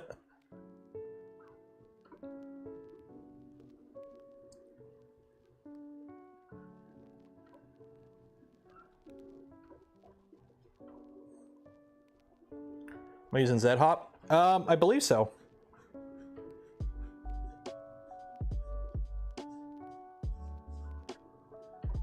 Could you create your own 3D? You could, There's nothing stopping you, Steve. The issue is you run into potential, it's just compatibility issues. This chocolate is specifically formulated to work well in this setup. So if you just try and melt like off the shelf baking chocolate, you might be able to get it to extrude, but you may not get the consistency, the reliability, like it just may not work as well. That's the thing. Your money may vary. You're gonna get a lot of your money may vary if you start trying to home roll your own chocolate, which don't get me wrong. I'm sure if, you know, if I planned to mass produce chocolate on this machine, you know, say my special caramels, you know, take off and somebody wants me to like, hey, we need, you know, a couple thousand of these. Can you make them? I might probably end up looking into making my own chocolate refills at that point. Just economically, it makes sense at that point. But yeah, need a caramel printer. Well, what I found is you just print a cube, and then you just pour liquid caramel into it, and then you just resume the print. That's what I did, and it worked really well. So just be wary of the Heathrow duty free on your way back. Last time I was there, they're handing out all kinds of booze samples to try to get you to buy on the way out. I mean, I'll try some samples before getting on the plane, but like I can also go through the Canada duty free on the Canadian side too. Because actually no, because I got to come through customs. I don't know. I can't remember actually. The Nero treats. I don't think I have a license to sell those. Actually, do I? Actually, in Ontario, I don't think I do. To a certain extent. I can't remember. Oh well. Why does CAN bus give it? Because it's CAN bus. CAN bus is actually an old interface. CAN bus has been around forever. It's just you have issues of software and hardware compatibility. This machine would be amazing for some edibles. Like I don't think YouTube has any rules about talking about it. I have done some, because a bunch of people are asking about this when I was first unboxing about doing additives or special chocolate. I have tried some things and it worked pretty good. We'll leave it at that.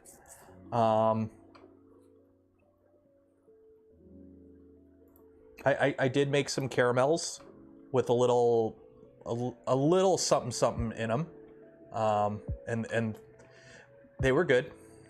They were good. We'll leave it at that.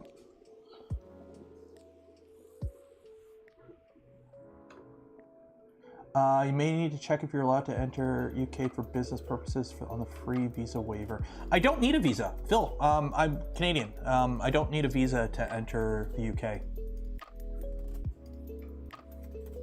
You only need a visa for the UK if you're Canadian, or actually, I think pretty much most countries. The visa is only if they're planning to be there for over 180 days. I'm just visiting, so I don't need a visa.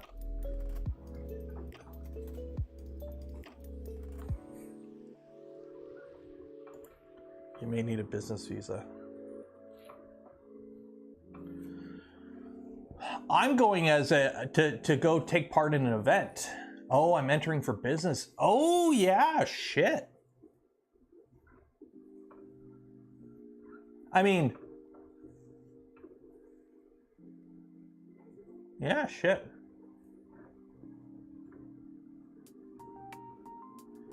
Kind of high volume answer. We better print out some shape using one of the filaments. Yeah. Subject to, yeah, Canada's Commonwealth. Yeah, I don't think.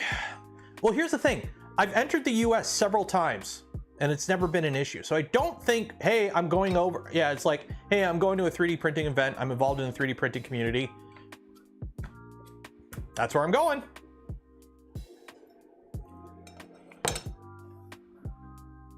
I'm going to a 3D printing fundraising event. I'm a member of the 3D printing open source community, and I will be going there. What will we be doing there? Taking part of the event, seeing what's going on, you know. Yeah, you just don't, like, never lie to customs, okay? Especially because the last thing you want is like, hey, you lied to customs, you're now banned from this country for the rest of your life. Okay, you don't do that. Never lie to customs. But if they don't ask the specific question, do they need a specific answer?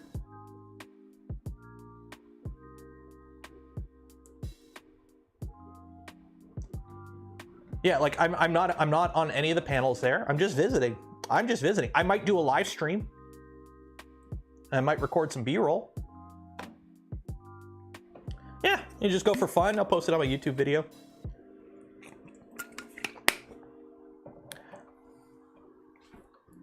Never offer info. Yep.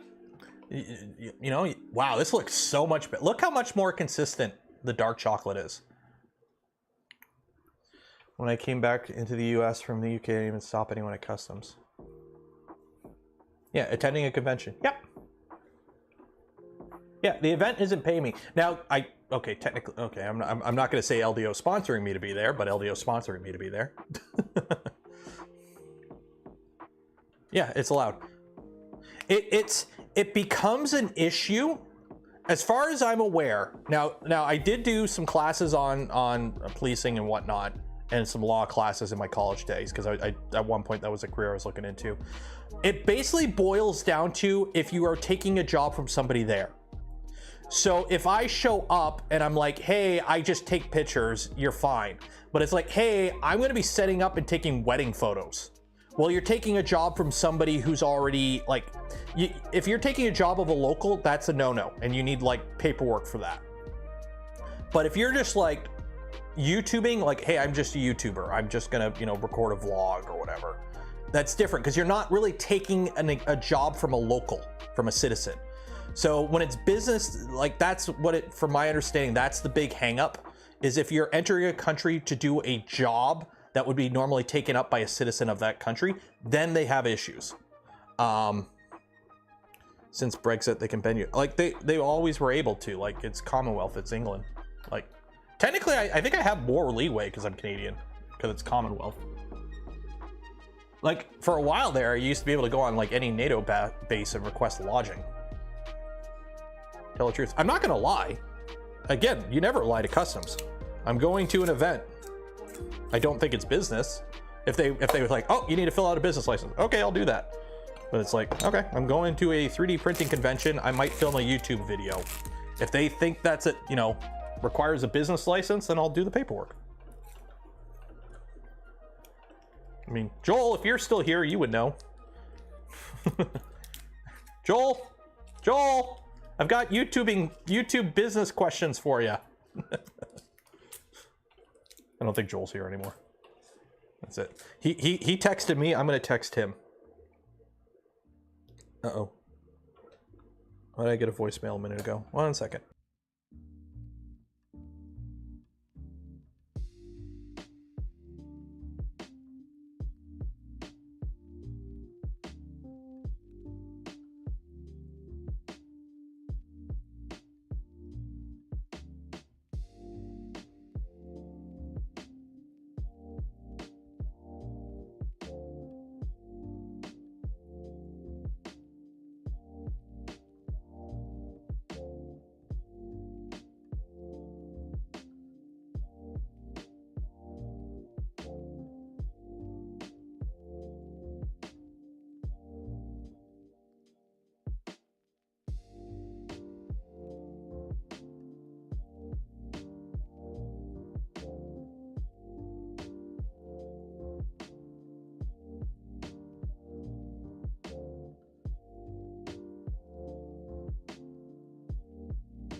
No, I don't want to get my ducks cleaned.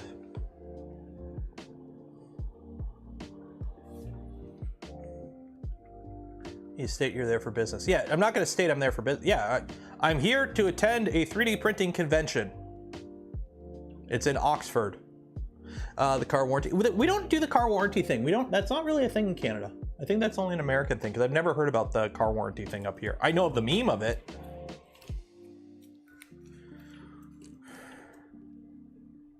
When calibrating your first layer, what is your preferred layer height? Whatever the default settings in Orca Slicer are.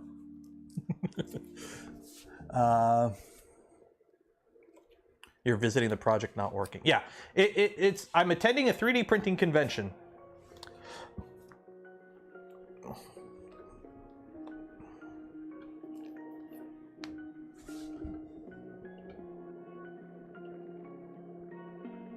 Look at that chocolate flow. Yeah, it is so much better. The dark chocolate is so much better.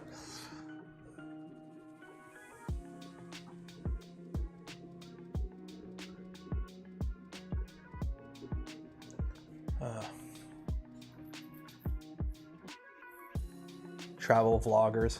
Yeah, it's like every time I've gone to the States, like I've crossed the border to go to events in the US to do YouTube stuff half dozen times already. Every 3D printing convention in the US since like last year. So 2 MRFs, a RMRF, 2 ERFs, 2 Rapids. So that's what, 6 times? And every time I've crossed, and for Rapid last year, I crossed 3 times. Because Rapid not this year's Rapid, the Rapid in Detroit last year is like 30 minutes from my house. So I literally crossed the border 3 days in a row for it. And it was like, where are you going? I'm like, I'm going here for a 3D printing event. What do you do for a living? I'm a YouTuber. What will you be doing there? Meeting people. I'm part of the community, probably filming a video or 2. Cool, have fun. That's pretty much the extent of the questioning. And then if I have stuff in the car, sometimes I want to take a look at it. Once they want to see my camera equipment, and they're like, is that it? I'm like, yep, it's just a GoPro. It's easy and it's light. I'm like, okay, cool, have fun. With a part cooling fan there. No!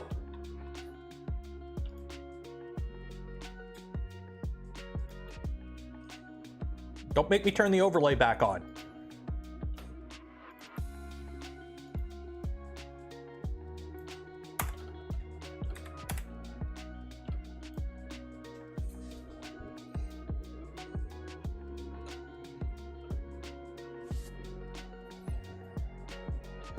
Now they use, yeah, oh yeah, they've had those for a while. I've flown, so I've had to go through the full body scanner a few times. So again, don't forget, there is a giveaway at the end of the stream, and we'll be ending the stream once the Chocolate Joel finishes in all his chocolatey goodness. So make sure you enter to win that spool of Polymaker filament, link in the video description. And then also don't forget, tomorrow there will be a Twitch game stream. Thursday is the YouTube member stream. So if you are a YouTube member or a Patreon supporter, or you luck out and somebody gifts one today, because this will be the last chance, Thursday there will be a members only live stream. I don't know for sure what we're doing yet. We might do a game stream. I kind of want to play that Lethal, is it Lethal Company? I think Lethal Company is what it's called. We might do a community game stream, so we'll see. I'll post about it in the Discord in the channel. And then Friday will be a printed chill stream. Or we might take another crack at the Prusa and Clipper. Attending the event, maybe filming a video. Don't say the E word. With the way things are in the world right now, you want to be as gray man as possible. You don't want to stand out.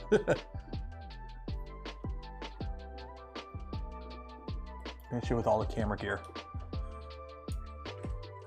All the camera gear. My brother in Christ. All the camera gear. It's a GoPro on a stick. This is the camera gear and a lav. This and a wireless lav is my setup.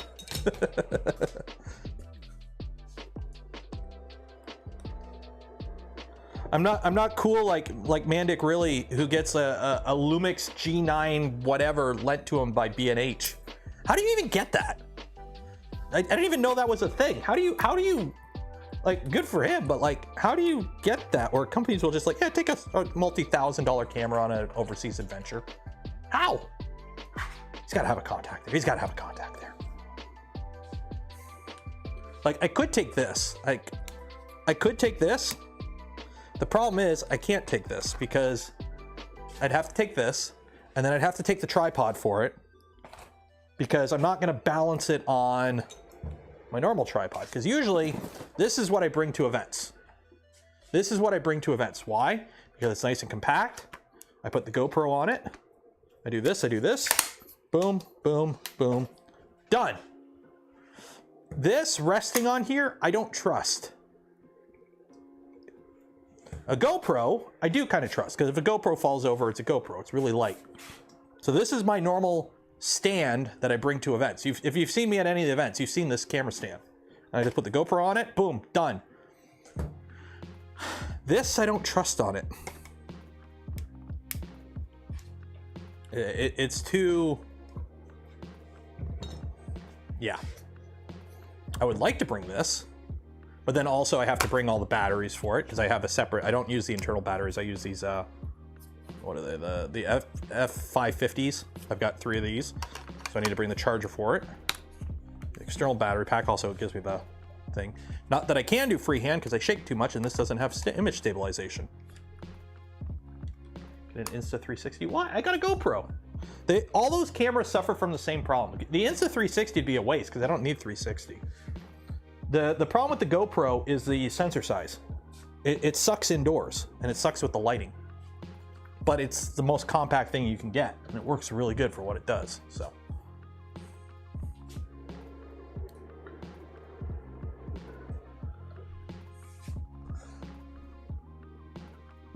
What about the new Voron coming up? Is it big?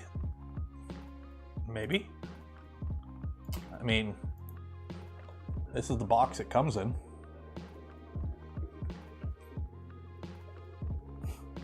Just go without a camera. No, I gotta make some videos for it.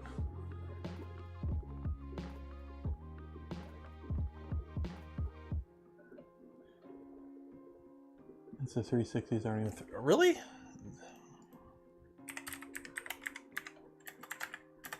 Why would you call it Insta360 if it's not a 360 camera anymore? Oh, they make an action camera now. The Ace. Ooh.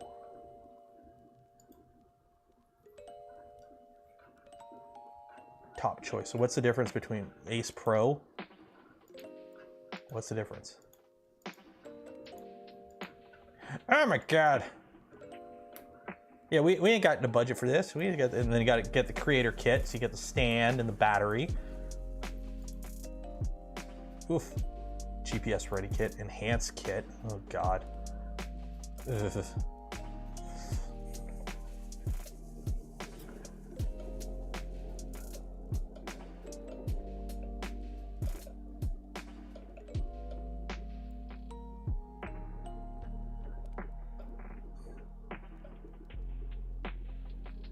Oop, almost done.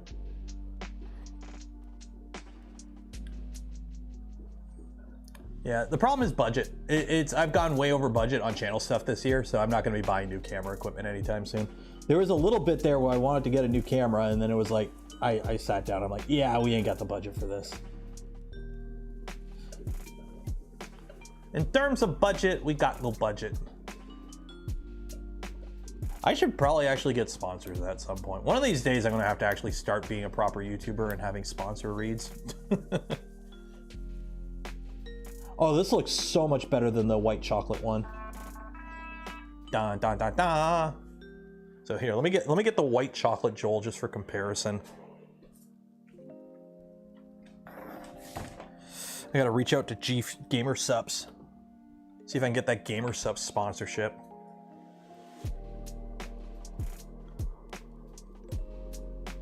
So if you're curious between the two. So one, the white's all blown out, so that's gonna be a pain, but yeah, it's so much more consistent, the dark chocolate one. So much more consistent.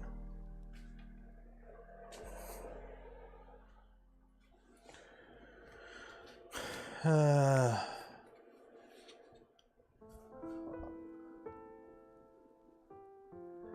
360 Ace. Yeah, it's also the 360 Ace Pro is also $615 Canadian. It would be nice actually because it's got the front-facing camera or the front-facing screen, so that's actually nice. That would actually be a really nice setup. Does it have audio in? Does it have audio in? It's got to have audio in. So it's got a bigger sensor.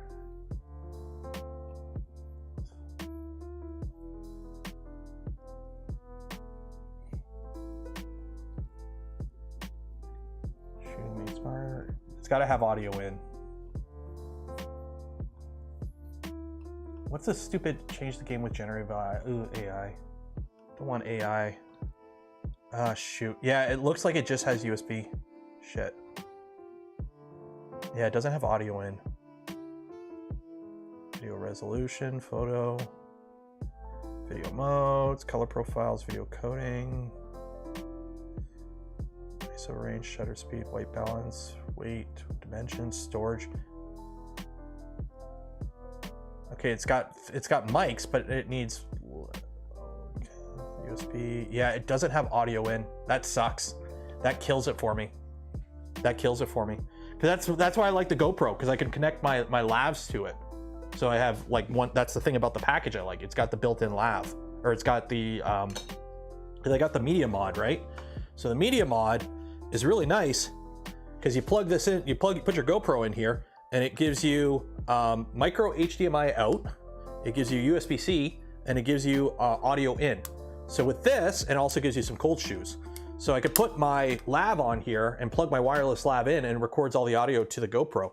So I don't have to worry about like syncing audio after. So I just set it up to record left and right channel for the different lavs, and then I could do all the mixing and everything in post. And it works really good. I don't want to have to carry a separate audio recording device. I've done it. I have one. I've got a Zoom H4, and I hate it. It's annoying. We don't all have our own David to be a producer. Okay, let's do this wheel of names, because I'll post pictures of these. I'll post pictures of these guys on the Twitter and the Discord and all that. So right now it is currently 1:46. You have until 1:50 to enter for the giveaway for some filament.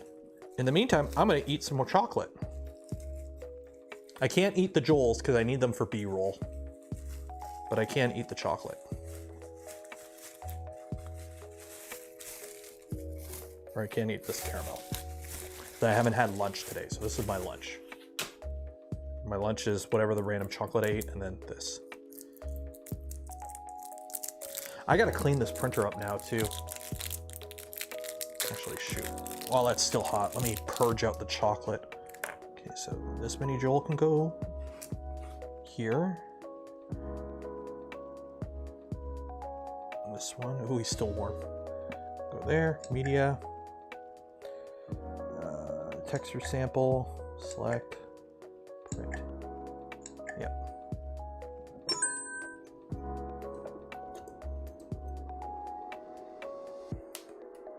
There we go.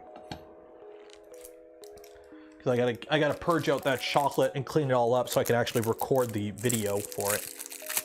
Yeah, this is lunch.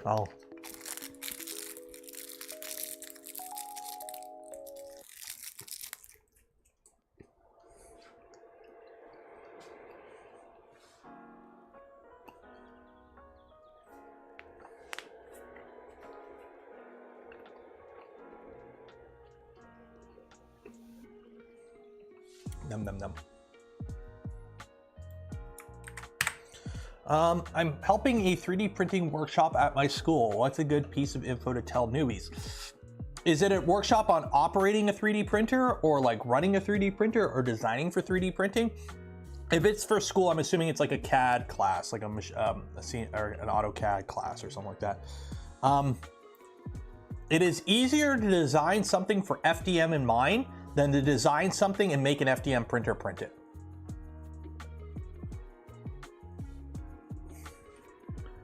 So it is multitude times simpler to design something for FDM in mind than to design something and make an FDM printer print it.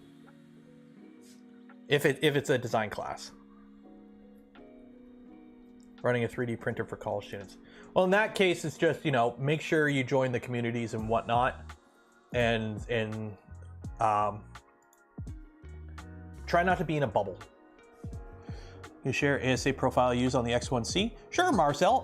What you do is you download Orca Slicer, and you tell it you're printing ASA, and whatever the numbers that pop up, that's the numbers you use. Because I just use the default settings. The only modified profile I have for the Bamboo machine is I have a separate Voron spec profile, which is basically extra walls and fill and whatever to make it more on spec. And I bumped the bed temperature up because it likes to print at like 90°C on the bed. I like 100 on the bed, especially now that it's in the garage here.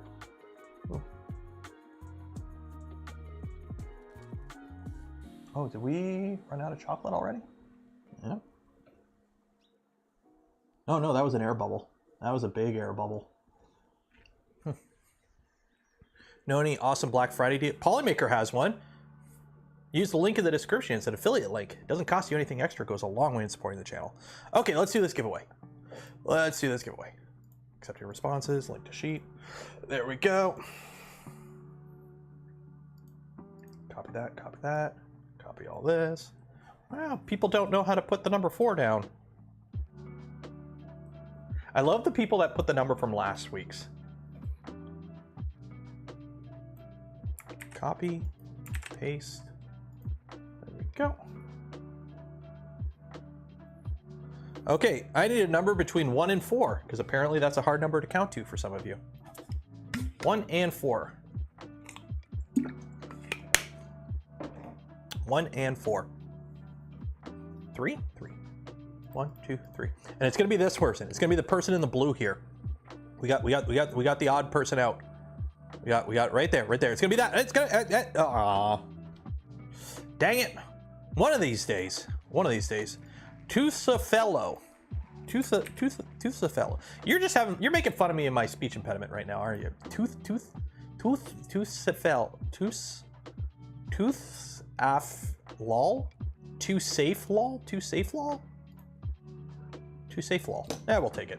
Congratulations, you have won yourself a spool of filament from Polymaker. You will get an email from me after the stream ends with information on how to collect your filament. So congratulations. And of course, it's a peepo. It's a peepo. Okay.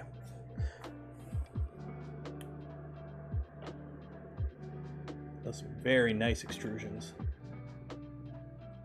Just burning out that chocolate. Okay, so we're gonna call it there. I'm gonna go make myself a quick lunch and then I gotta go pick up the little guy from school. Is Vorantine planning to develop work on load cell? We have in the past. Load cell was something we played around years ago with and we found it wasn't reliable enough using off-the-shelf implementations to use on a printer, so we shelved it. That's why Tap is Tap. Tap actually, I think at one point had a load cell in it too at some point. Load cells are something that are finicky.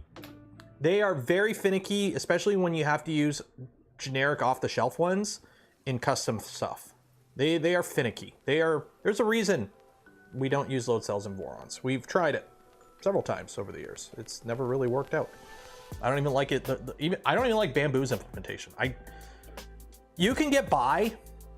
The way Prusa does it is really nice, but they use a custom load cell and a custom machine environment that they fully control the whole ecosystem, so it works. The whole load cells in the bed that the Bamboo does, I don't like it. I don't like it. Too prone to failure. Okay. Let's wrap it up here.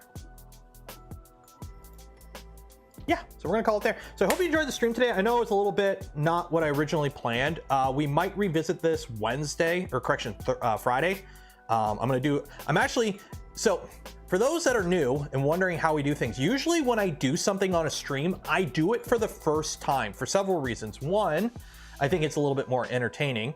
And we get more content out of it, because if we start the stream and I already know what I'm doing, that makes for a boring stream because it's just copy and pasting.